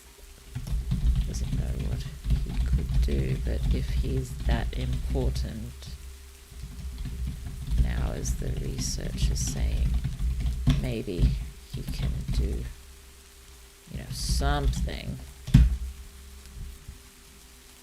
Excuse me, sorry. Oh, we're not moving along too badly, and I'm still feeling reasonably awake. I might keep pushing on, so long as nobody minds. It would really be something if we could... Oh no, I don't think I'm gonna get all the way through these, but if we can get through a few more, and tomorrow if we've finished the part 1 chapter outline, well, the very brief chapter outlines tomorrow, and possibly push a little way into the next one. I'd really love it if in writing during November we can at least get up to Brioc and the Hunter, because they are probably my favourite characters so far. Brioc especially, but yes, the Hunter is very interesting. I've gone back to calling her the Hunter because I don't think I want to stick with Lolaya, which is the name that we had originally given her. So maybe after the stream I'll open up my language in the language generator and have a play and see if we can find another name for her, because she needs a name. I want her to have one, but currently the Hunter still. Okay, so chapter 12. We are back with Liot, aren't we? Oh, Liot. Keep putting the emphasis on the wrong syllable. This language, emphasis goes on the second syllable of a word. Brief. Outline. Oh dear. Back with Liot. Back with Liot. Okay, so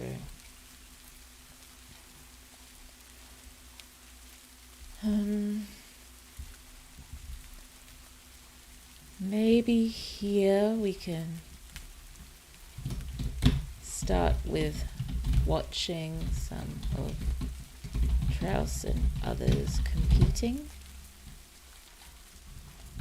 sitting with roommate in, special part of stands,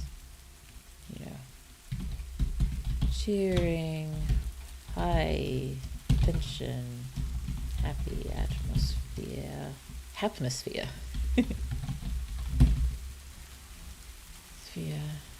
I think Liot, in spite of himself, is starting to get into it, especially now that he has Truss to cheer for. I think so short reflection on more time spent together with Strauss. Let me have a jump back to here. So yeah, so here we go, this stuff. I'll just shift this over directly because it's a little easier. But it's in the wrong font. I promise, one day I will stop complaining about fonts. But it is not this day. Also, a bit bigger, please. Thank you.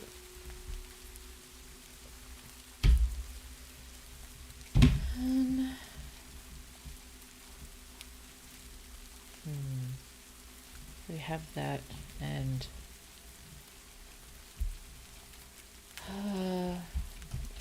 find a natural. No, it doesn't have to be in the stance. Afterwards, invited to, I don't know, do something with Strauss et al.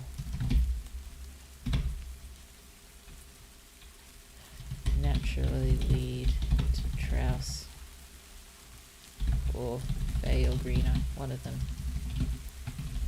asking about letters from the Otts family.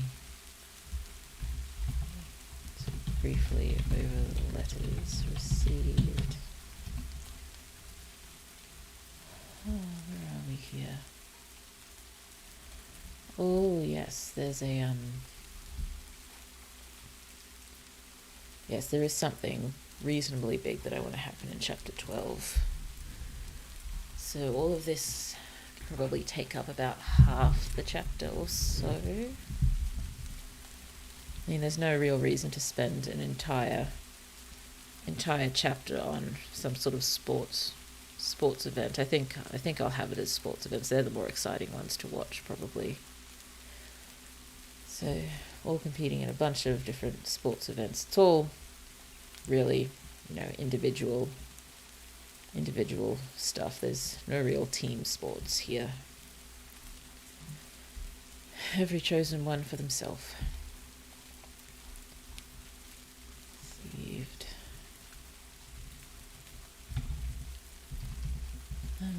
I think probably getting them from Grands too. Oh, I forgot to put another antagonistic thing. That researcher. We also want the researcher to be hinting that Grands is sick.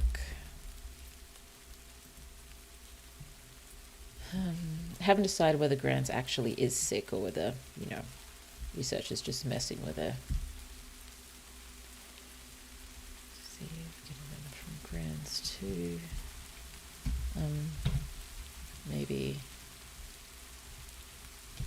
think of some small,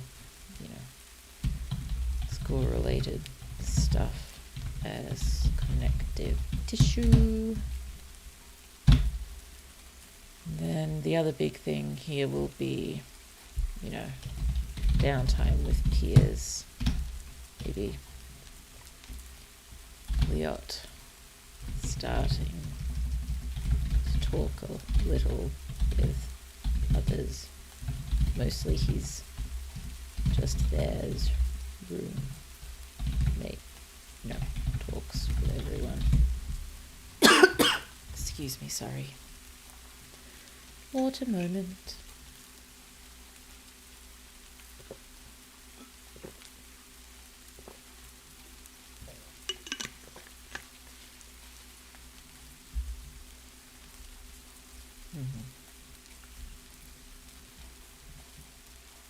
Talks with everyone. Some casual discussion about plans for, next day off. Then we can go briefly into, sporadic days off. It's really morning off or afternoon off. Haven't yet had a whole day.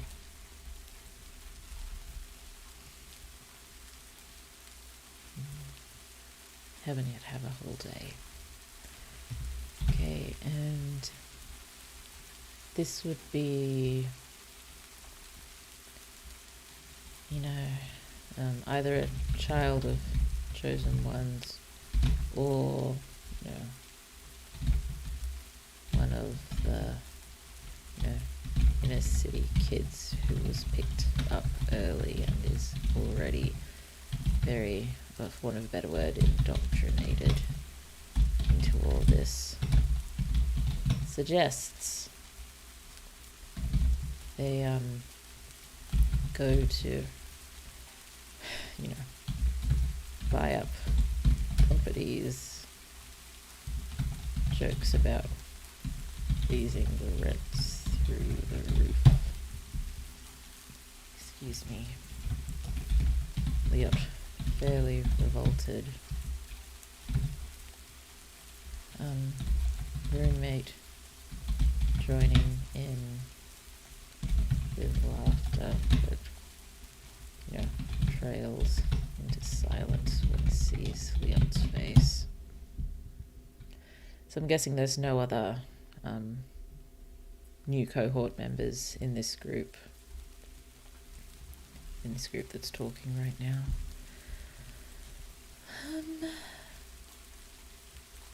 Yes, so here we could be late at night, Leot awake, turning over this conversation, feeling sick.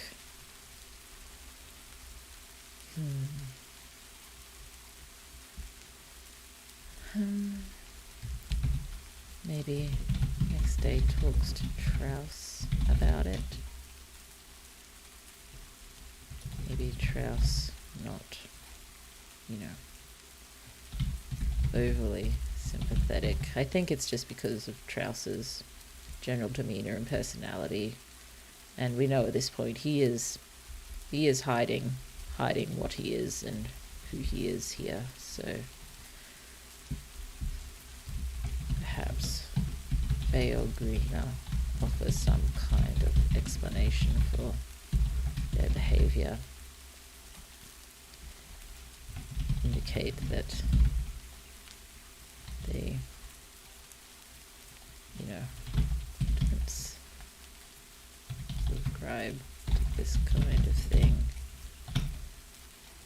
Maybe say they'll grow out of it and mature eventually. I don't remember if I've said any. I haven't shown Leot getting his first sort of chosen one paycheck. Maybe that can be here, because I've just gotten them. You pop that here.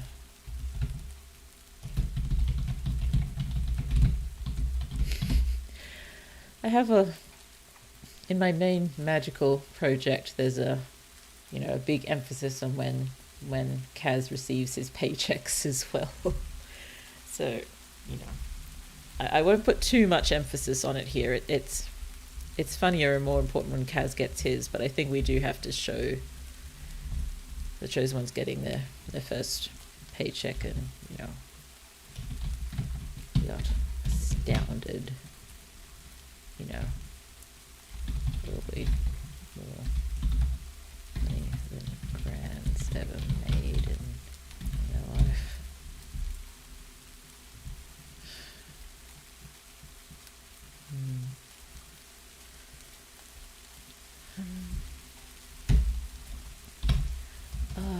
I had originally had Leot thinking of this, but I think it might work better with Trouse suggesting it. Trouse suggests that Leot buys his family's home and, removes the rent. Well, they even spend their money on given they're still kids. I know, yes. It's, I imagine a fair amount of the actual paycheck itself is put into sort of savings for them, but they'd still get a fair chunk. Okay, most put in savings, but still get a fair chunk. I suppose I've been sort of thinking about it a little in the ways of, child actors, successful child actors a lot of their money would go into savings when they become adults. But I imagine, and from what I've seen, in some YouTube videos that I've watched,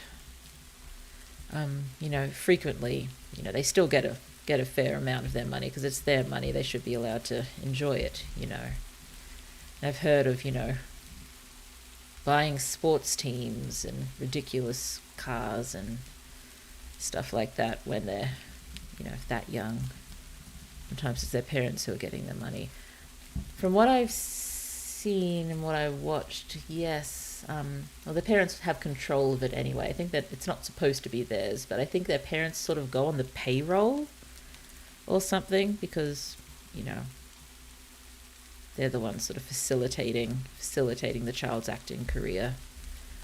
But it's that sort of environment that's given me a lot of ideas for the chosen ones. So yeah, that's why they're discussing buying property, and wouldn't really be cars. There's no real cars. There are freight trucks and stuff for the highways, but probably just, and they're given all of their clothes and goodies and stuff too, aren't they? What is it? No one loves free stuff more than rich people. Oh dear. I'm sorry if I sound particularly jaded. It's the guardians, they're the ones who receive it. They're supposed to save the money, some of them don't. I have seen stuff along those lines happening. It's really pretty disgusting.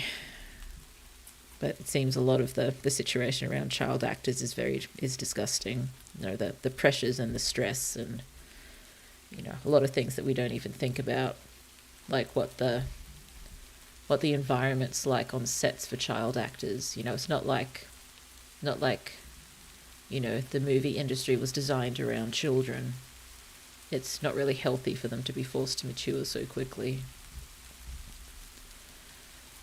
Yes. I've been watching some videos by a former child star, Alison Stoner, and it's a lot of what she's said, and they're very good videos. She's very, very intelligent and very, very good to listen to. But a lot of what she's said has made me think about these things and see if we can make them work in this world, because I think a lot of the same things would apply. It's best not go down that rabbit hole. Yeah, probably not. Unless, there's some way to help, make the system safer for kids in the movie and TV industry. But I take it that's not many people's priorities because it takes time and effort and money.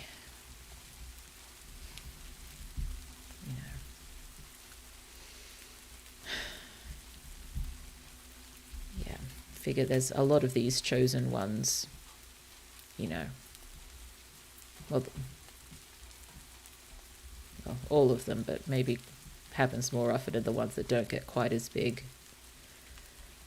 Mental health states aren't very good.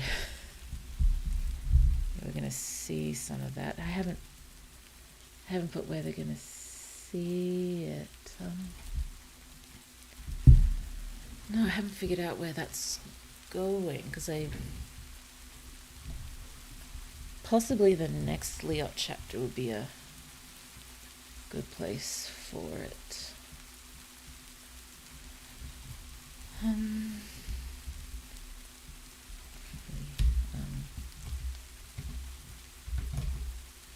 Yep, goes to do this with their help. Finds that a property is not currently occupied doesn't work, is occupied by people who aren't his family. And we just finish on that little cliffhanger there.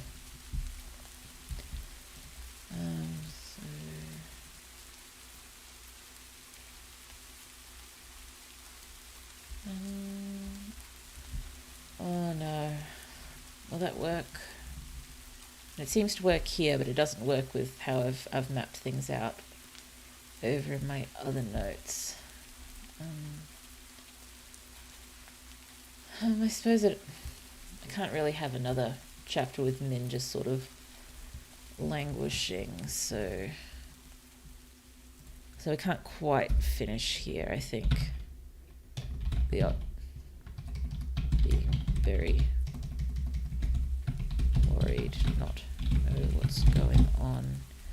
Need to find some way to lead to it, but Trouse asks to see letters from family.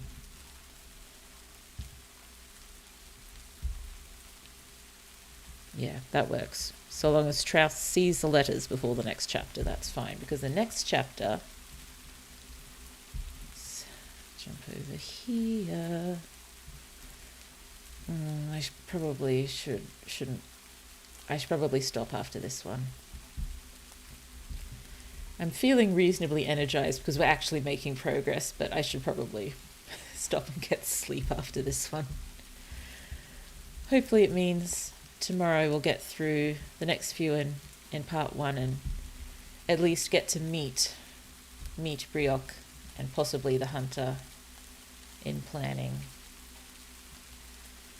before we get to Nano. I mean, I suppose as well we can spend the stream on the 31st doing more planning like this. I hadn't decided exactly what we were going to do, except, finish up things we haven't finished up. So might leave doing any more on world building for now, because I still kind of like the idea of just doing what I can with the draft and getting more of the world building done in second and third drafts. Just getting the story down now. I do love world building and I love making these big and real worlds, but I think for the sake of progress at the moment, I need to just focus on the plot and the story. We'll weave some world building around there later. And characters, I think, we did a reasonable job on most of the bigger characters, except Nue. Was it Nue? Nue? Give me a second.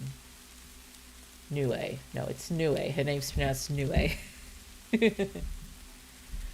I am definitely going to have pronunciation guides. Make it up as you go. That's right.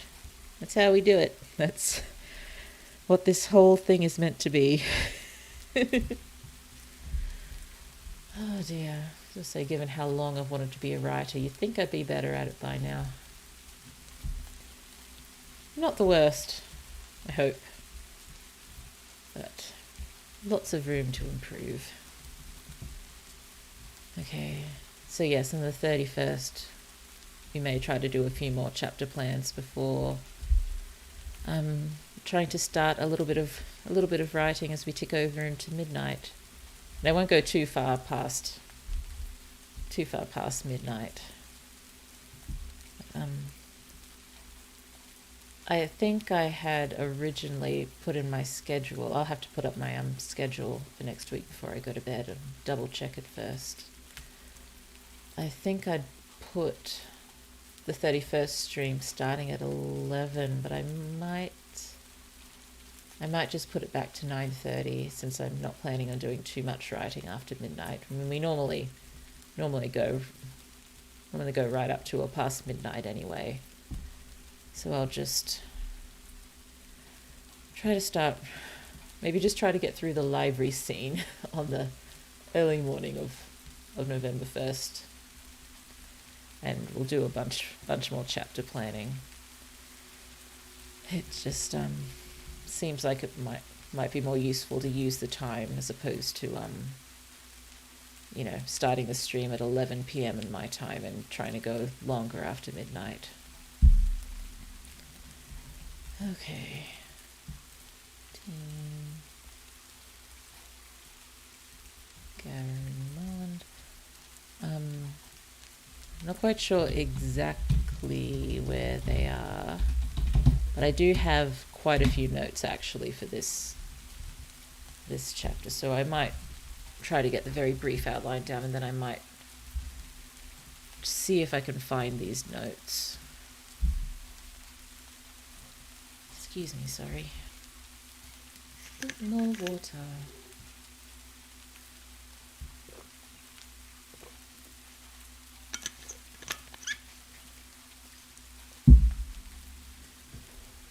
Okay. So the only note in my when I attempted to put the basic events in order in my own notes, all I've got is Min meets Trouse.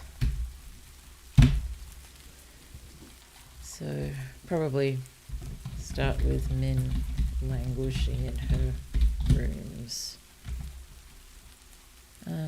Probably TV volume off, staring mostly unseen at the screen. Brief description of what she's been through today.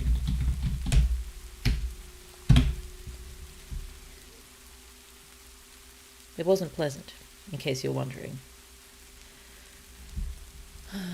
Sorry, Min.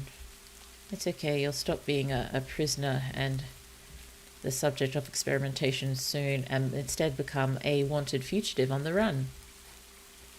But at least you'll be with your friend and you'll get to meet a new friend.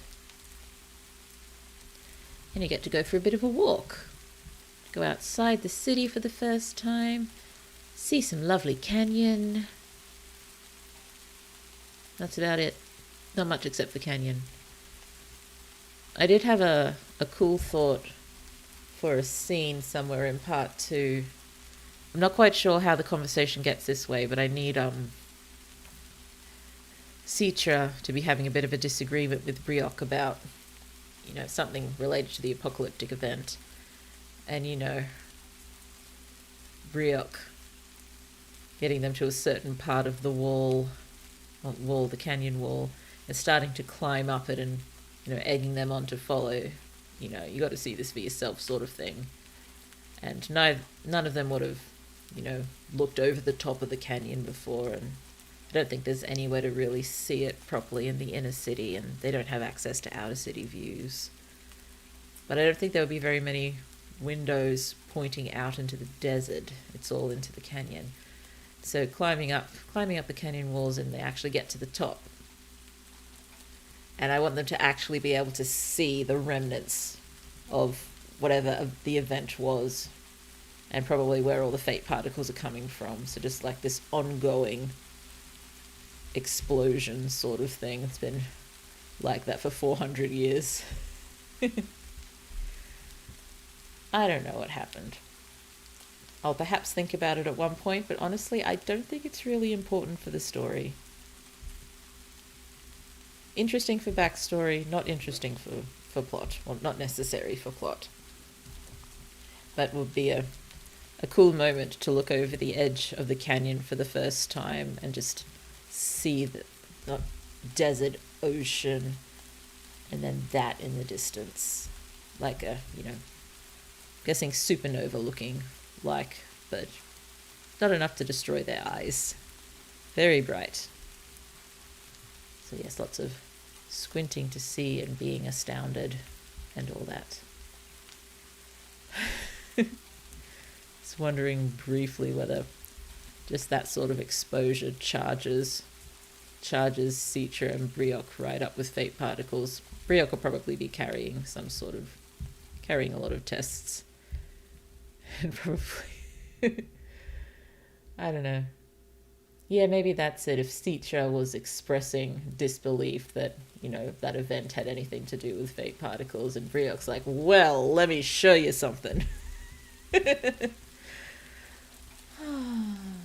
like that. Hopefully I'll remember it, because if I try to find somewhere to, I should write it down. I should write it down so I don't forget. Stuff to include. Okay. Scene where Citra and Brioc are having a disagreement about the apocalyptic event and whether or not fate particles, you know, are part of it. Preoc says there's something to show you. Climb up canyon wall at a mostly safe point. It's probably easy for Preoc to scale, less easy for Min and Citra. First time look over the top edge of the canyon, see the remnants of the explosion on the horizon. Think supernova, like supernova, like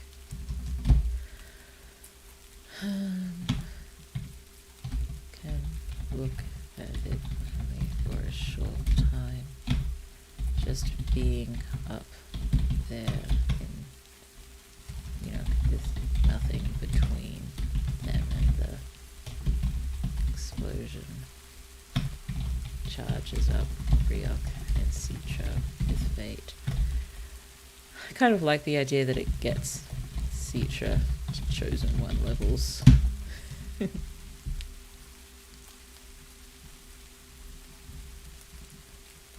Preoc carries tests. Probably carries actually good proper ones.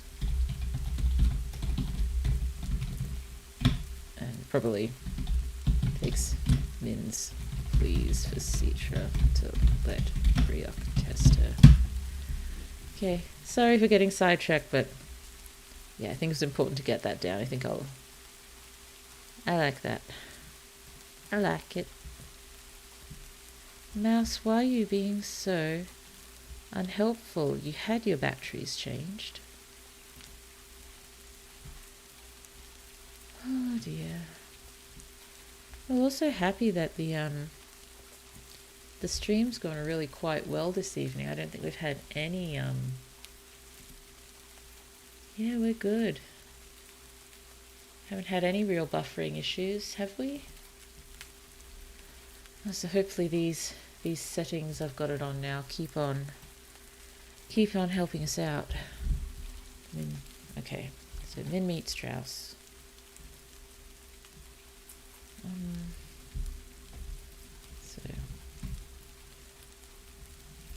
So far so good. Wonderful. Wonderful. Okay, so Strauss lets himself in. Bit of, you know, awe from Min. Given he's probably her favourite chosen one. So it's along the lines of, you know, if your favourite actor suddenly walked into your room and said hi. Something like that.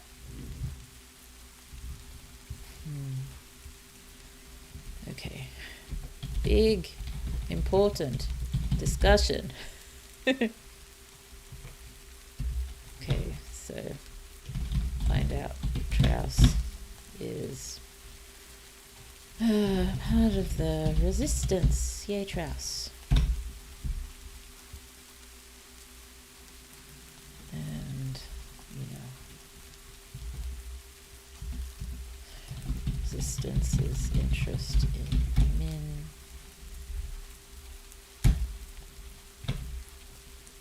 Escape plans discussed. I might not put too much more in this brief outline, given I do have quite a few notes tucked away somewhere if I can find them.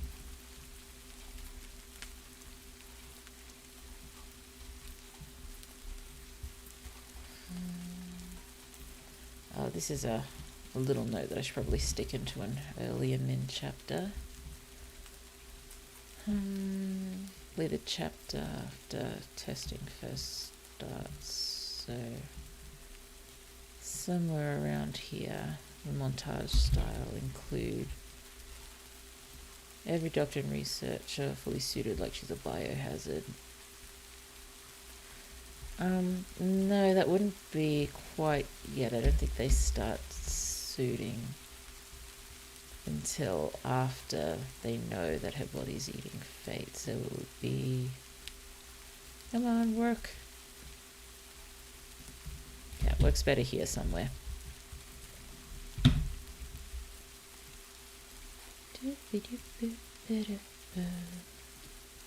Sorry, Calibri. Garamond. You did not change to Garamond. Why did you not change to Garamond? Would it help if I said please? It did not. It did not help. Oh well. Okay, let's see if we can find the notes that I want.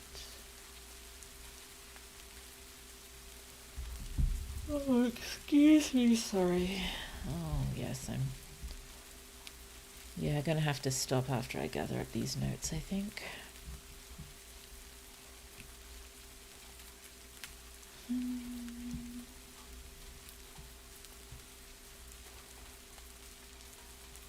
Oh, here's a... Yeah, I do want Min getting a bit snarkier and bolder with the researcher during their conversations, because we know how she's generally very polite, but she's only remains being polite when politeness is due. The bed is calling. Indeed it is. Sleep will be nice. Hopefully, well, honestly, after streams, I generally wind up staying awake another 2 hours at least, trying to wind down, you know, looking at webcomics or playing silly phone games or trying to find someone else streaming live. But, yeah, I know that's probably only contributing to my sleep issues, but I can't really go straight from doing something like streaming or writing to sleep. I need to wind down first. Oh dear. So, yes. Oh, I keep running into random stuff that belongs earlier. So this one...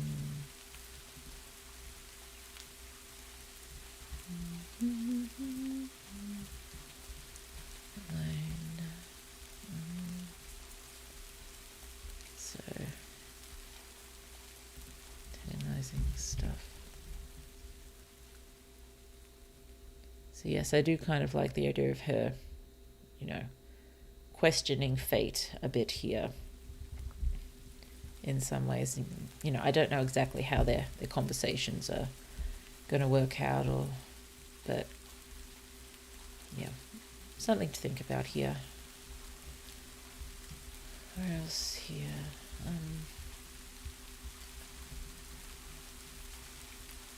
Well, figuring out from common sense.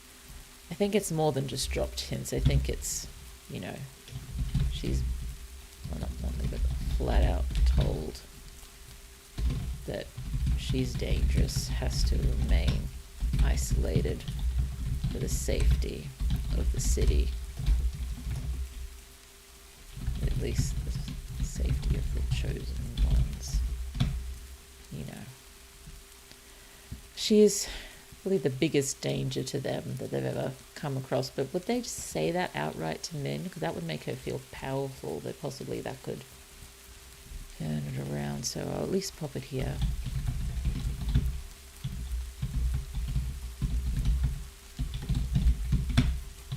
Let's make Min feel powerful, a bit bolder. Charlton.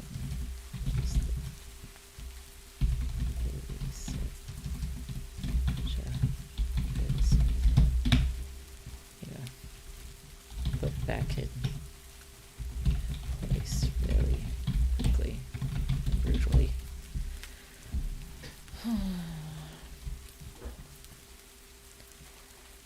Yeah, I think that's...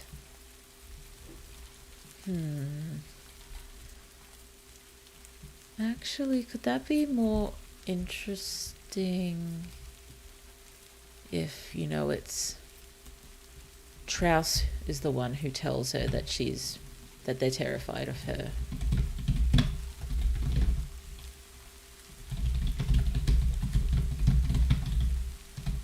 Biggest threat to see. And that can make her feel powerful to do something. Speak out in the next chapter. Maybe just, you know, here flat out told that it's to remain isolated for the safety of the city, and we won't go into threats here.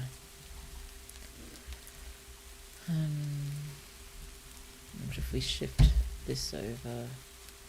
Just... That's not right. We want 15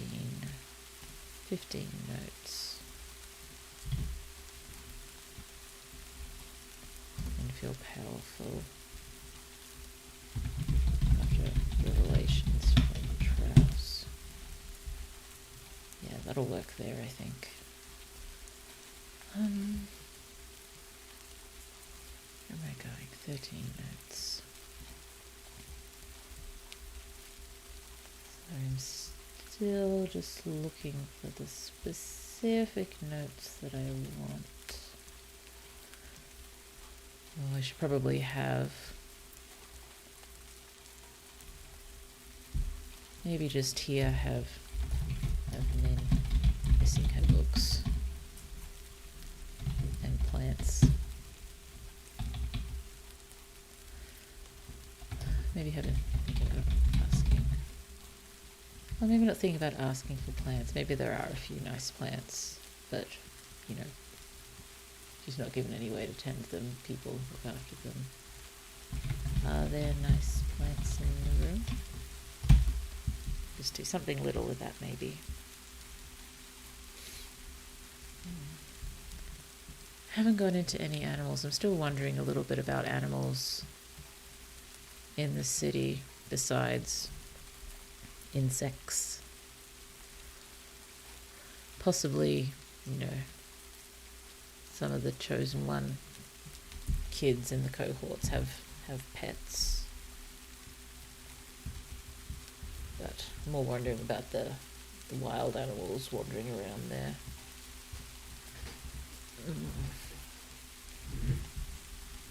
Let me think about it. Oh, excuse me, sorry. Sorry. Excuse me.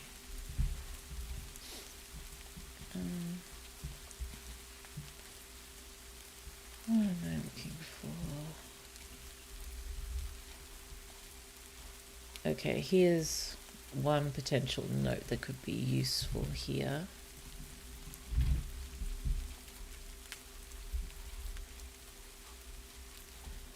So the idea that the resistance wants to use Min a little bit as a figurehead, using what she can do to sort of build up, you know, hope and resistance among the people that, you know, this person could potentially take out the system, and they want to get the people excited about that, you know, as safely as they can, given, you know, if people act out, you know, crushed fairly quickly.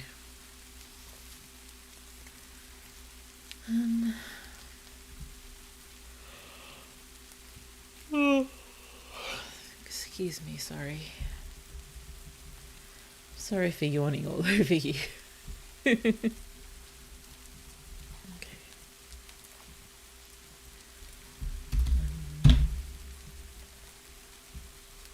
What are we looking for?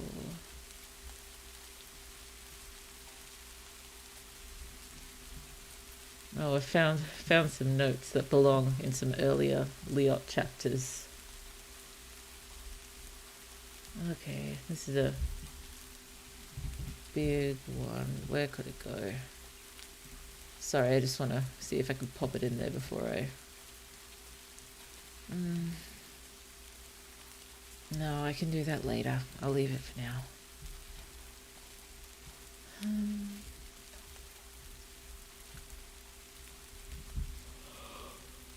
Excuse me. Okay, I think I found most of them.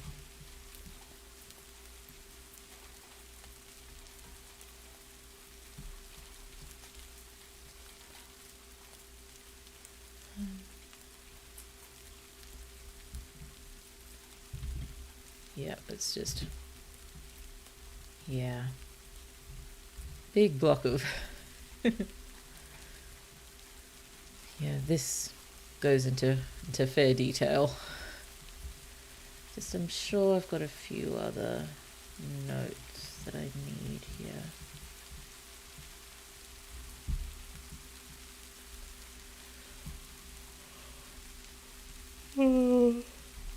Excuse me. Well, here's something for a conversation. I know I said I'd do it later, but this is a smaller note. The other one was much bigger.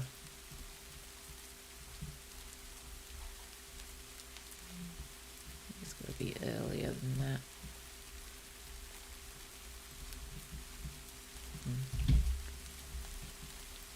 Yeah, this in here somewhere. I think I already had this kind of here, but this is slightly better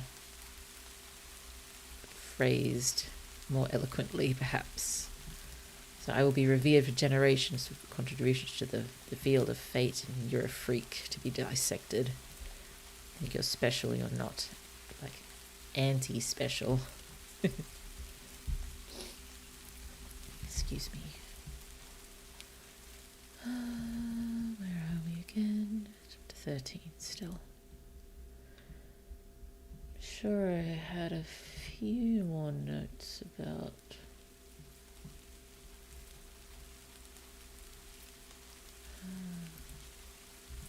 Are they over here?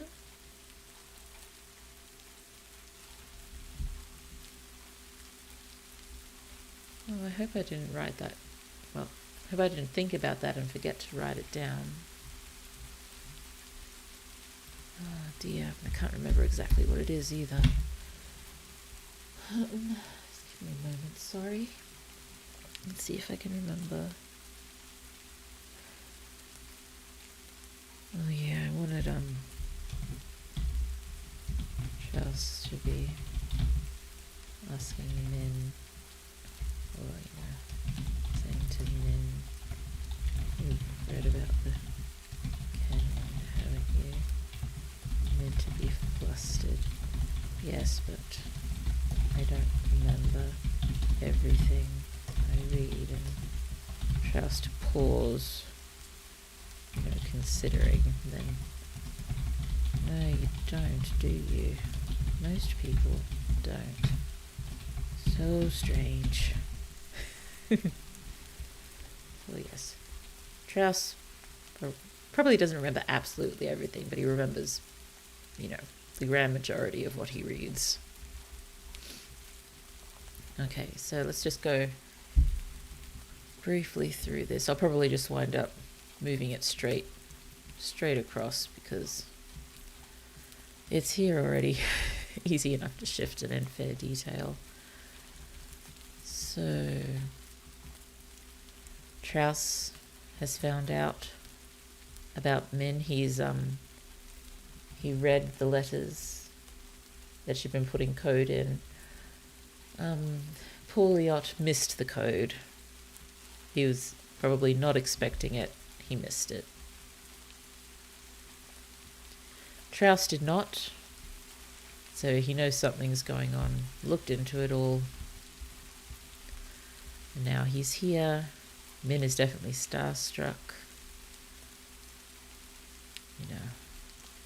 Got him not complaining as such, but commenting about, how she was making it difficult to fool the cameras. But Yes, not meaning to, accuse her of anything. It's just pointing it out. Okay.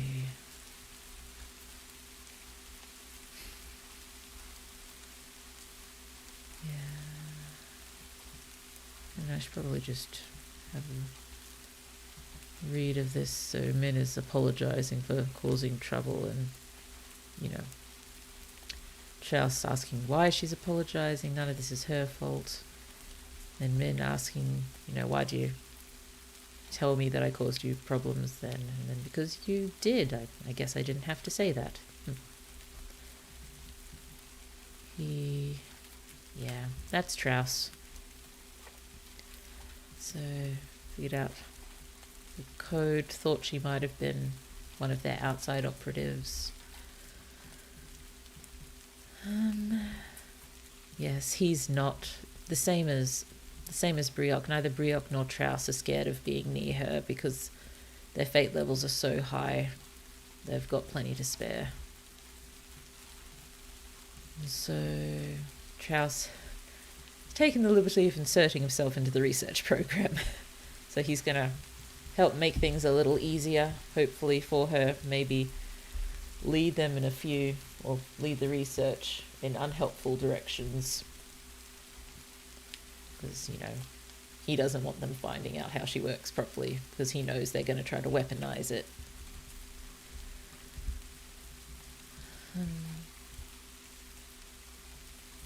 Yes, have I got that there? We'll try to lead the research. Of course, knows they plan to weaponize it. I'm not sure if I'm going to say that here or whether it comes later. I can't quite remember. I'll just keep the note there just in case, because it could work here. Okay, and so looking into escape and why he and the resistance want to help her. They decide that it's best not to tell Liot about the escape stuff because they don't know if he'd be able to keep it to himself. He isn't great under pressure. Poor kid. And yes, also planning to get Grands out. It's been a long time since we've seen Grands, but we know Grands is in prison. Another thing to think about is how much Min would affect outside boys' fate particle levels. Yes, they do think about that. I think,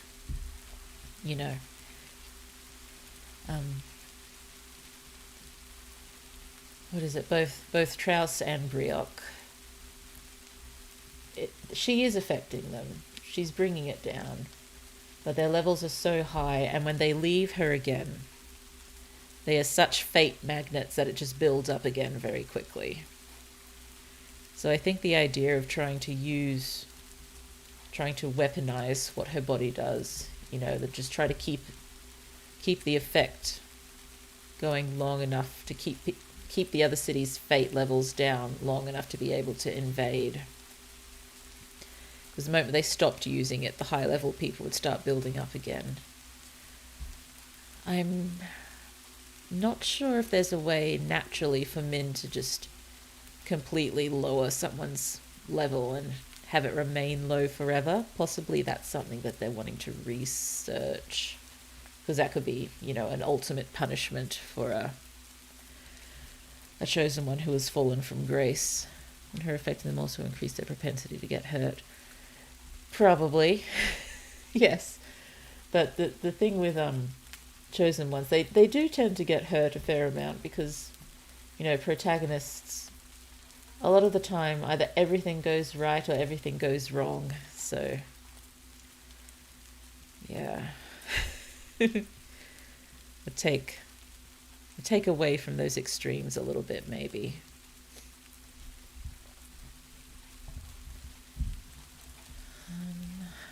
Did I go into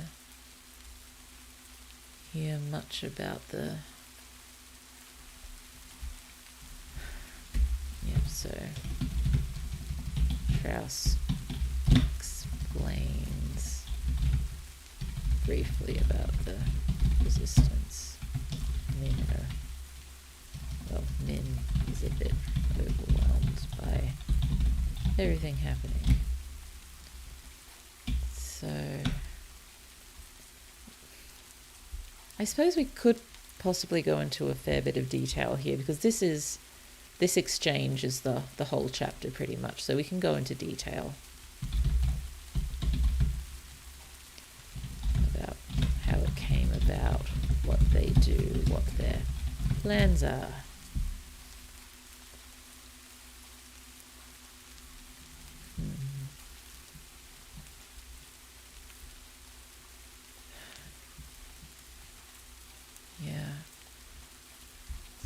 So I might just throw this untidily over here. Like, I know I've made these separate notes and outline sections, but I think the notes are more just working parts. Could help with the character building by humbling them. Something goes bad and reminds them who they are without insanely high fate particle levels. Maybe.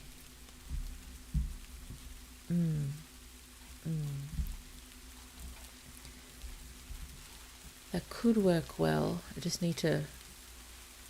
If I was to use something like that, I think I'd still have to make it work with the extremes. How either everything or nothing goes wrong.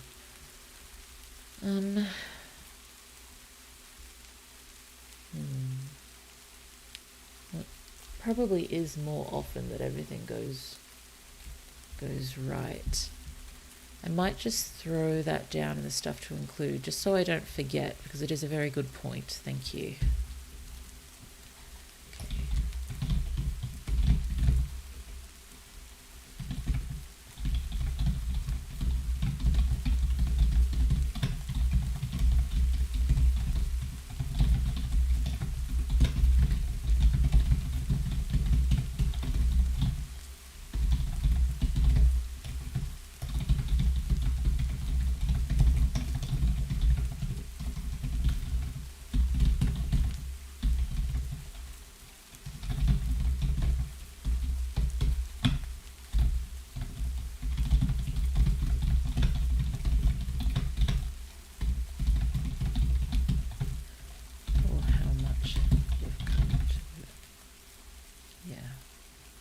Can't think of the right term right now. They're raised in a yes-man environment. They need some reality to humble them. Yes, that is true.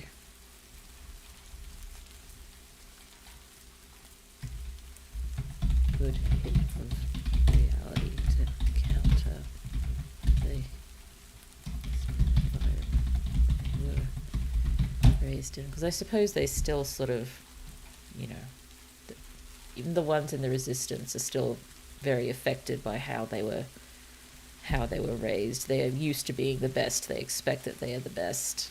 You know, they are perfect. I think Traus and Brioc sort of, even Faye and Greener, when we see them, they pull it off without being overly infuriating or arrogant. I'm sure they are all definitely arrogant in different ways, but, you know, not in a way that would make me want to punch them. Oh dear.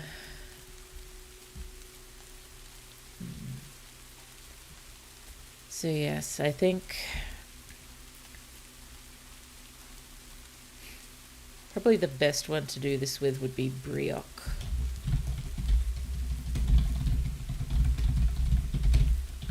He's the one exposed to Min for the longest time. Well, he's the chosen one exposed to Min for the longest time, and he's pretty cavalier about it. Oh, says I. Oh, we all know that Brioc gets a horrible leg injury, don't we? So, possibly related to that.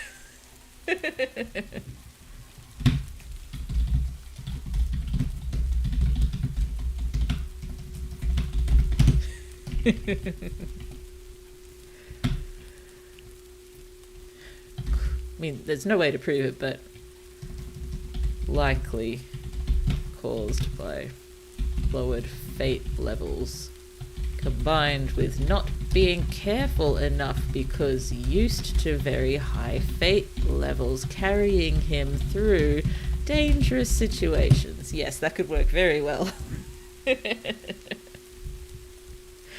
Oh dear, that was a slightly evil chuckle. Sorry, Brioc. Not really. Sorry, not sorry. Ah, dear. So, let's just open that out. Okay. So yes, haven't gone into all the detail here, but chapter 13 is pretty much entirely the Min-Traus meeting. Probably the only time that we get them alone together in the whole story. So this is a pretty big chapter. Pretty important. And I did run across a few notes that belonged in earlier chapter outlines. Didn't I? I think they were Liot related.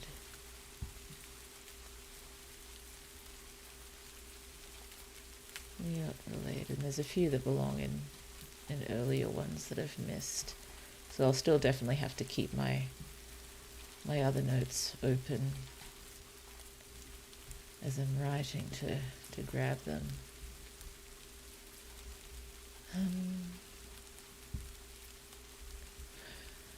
Where is it? It's earlier than that.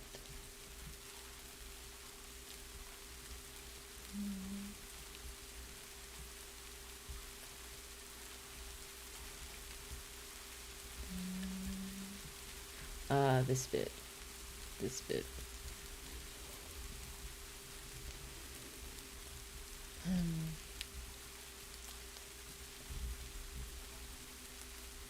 Yeah, this. I suppose it could come in. It could be in the next. Yeah, I might pop it in the next Liot chapter.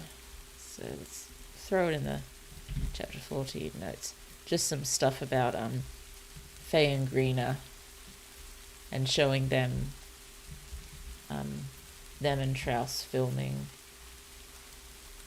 the for the sit down talk parts of their shows, and how they've sort of manufactured a love triangle between those two and Traus just for the audience, and those two having lots of fun sort of making up stories and drama for it. And Liot being horrified and thinking they were just sort of bringing Traus into it unaware and not knowing what they were going to say or do. Like, no. Traus has to know absolutely everything. He's not good with surprises. He's got to be in control. And, a mention there. It's probably the closest any of them would come to letting slip to Liot that they are not all what they seem. So, them saying that Traus has the entire canyon fooled into thinking, he is the one, sort of. Yeah. Not sure if I'll keep that one. I'd like to. Or possibly they can hint about pining for someone, but we haven't actually had any mention of Brioc yet. Oh no, we'd have mention of Brioc. Would be mentioned in this chapter. He'd have to be, possibly not by name. No, by name would be pretty impressive, but maybe they don't want Min to know in case anything bad happens and she accidentally name drops him to the researchers or something. So yes, mention of Brioc without naming him being a contact in the canyon who they'll meet once they escape. Look after them. Oh dear. And Brioc does not make rendezvous. because that's the kind of guy he is. Not intentionally, just probably got a little sidetracked. But in getting sidetracked, he probably got sidetracked trying to do something or prepare something, nice for Min and Citra. Yeah, I think definitely going to have to call it now. I think we've made fair progress. I mean, I know when it's probably going to be 50 chapters in total. 13 chapters planned in 3 days doesn't seem very much, but it's progress. It's progress, and I've done Nano before, but this is the first time I'm trying anything quite like this. So we have to be kind. We have to be kind to ourselves. Okay. So I am going to start, at least for now, trying to good progress in the stream. Let's smooth it out. Hiccups. It did. It's a nice change, but hopefully a change that will stick around. Both the progress and the stream being smooth. Oh dear. Feeling pretty good about today. And so plan for tomorrow is just trying to push on with these sort of briefer chapter plans. If I get a chance at all tomorrow, I'll try to browse my notes again and throw useful things in the outlines that we've done today. But if we can at least break Min out of the city by the end of tomorrow, I'd say that would be a stream well spent. Although I really want to meet Priok and the Hunter. We'll see how we go. So that's the plan for tomorrow. I think I am going to start trying to make a habit of singing some of the parting glass to finish off, and then just moving to the ending screen straight after, because it stops me from overthinking things, stops me from rambling on. It does mean I'm going to have to learn the song properly, because at the moment I don't know it very well. So yeah, I can't promise you the tune is 100% accurate yet, but I'll learn it properly, and maybe one point we'll get to the point where we do, a different verse each night. Maybe sometimes I can do the whole thing, maybe sometimes it'll just be the last line, but some of the parting glass. Okay, so thank you again so much for coming. I hope it was a good stream for everyone. I hope you're having fun getting to know this story and these characters with me. And I hope it's an interesting experience, and maybe not one that's been offered too often. And if it does go down well, I may have to try this again one time. Maybe with something more along the lines of a novella. I've got that the one that I was possibly going to do this year, and at least one other potential novella idea that might be more suited to live writing. I'm hopeful writing shorts will go reasonably well after this, and will probably be the main writing that I do live after this project. But could try it again. Interesting indeed. Yes. Oh dear. So yeah, we'll probably writing streams after Nano will probably be predominantly doing shorts and trying to build up a backlog of shorts, and I'd like to go a wide release with them across several platforms. I'm a bit more comfortable about the idea of putting like a shorts anthology on places like Wattpad. Still less comfortable with the idea of putting a novel on them for various reasons, but shorts I could handle. So that'd be nice if we can do that. Something to look forward to. keep us going when November starts to bog us down a bit. It's the negativity feelers digging in and dragging us back. Hopefully, thinking about happy future writing streams will pick us back up.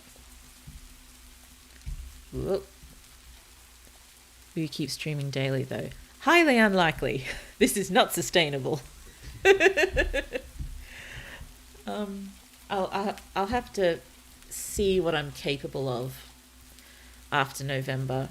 I'd like to try to do at least 4 streams a week still.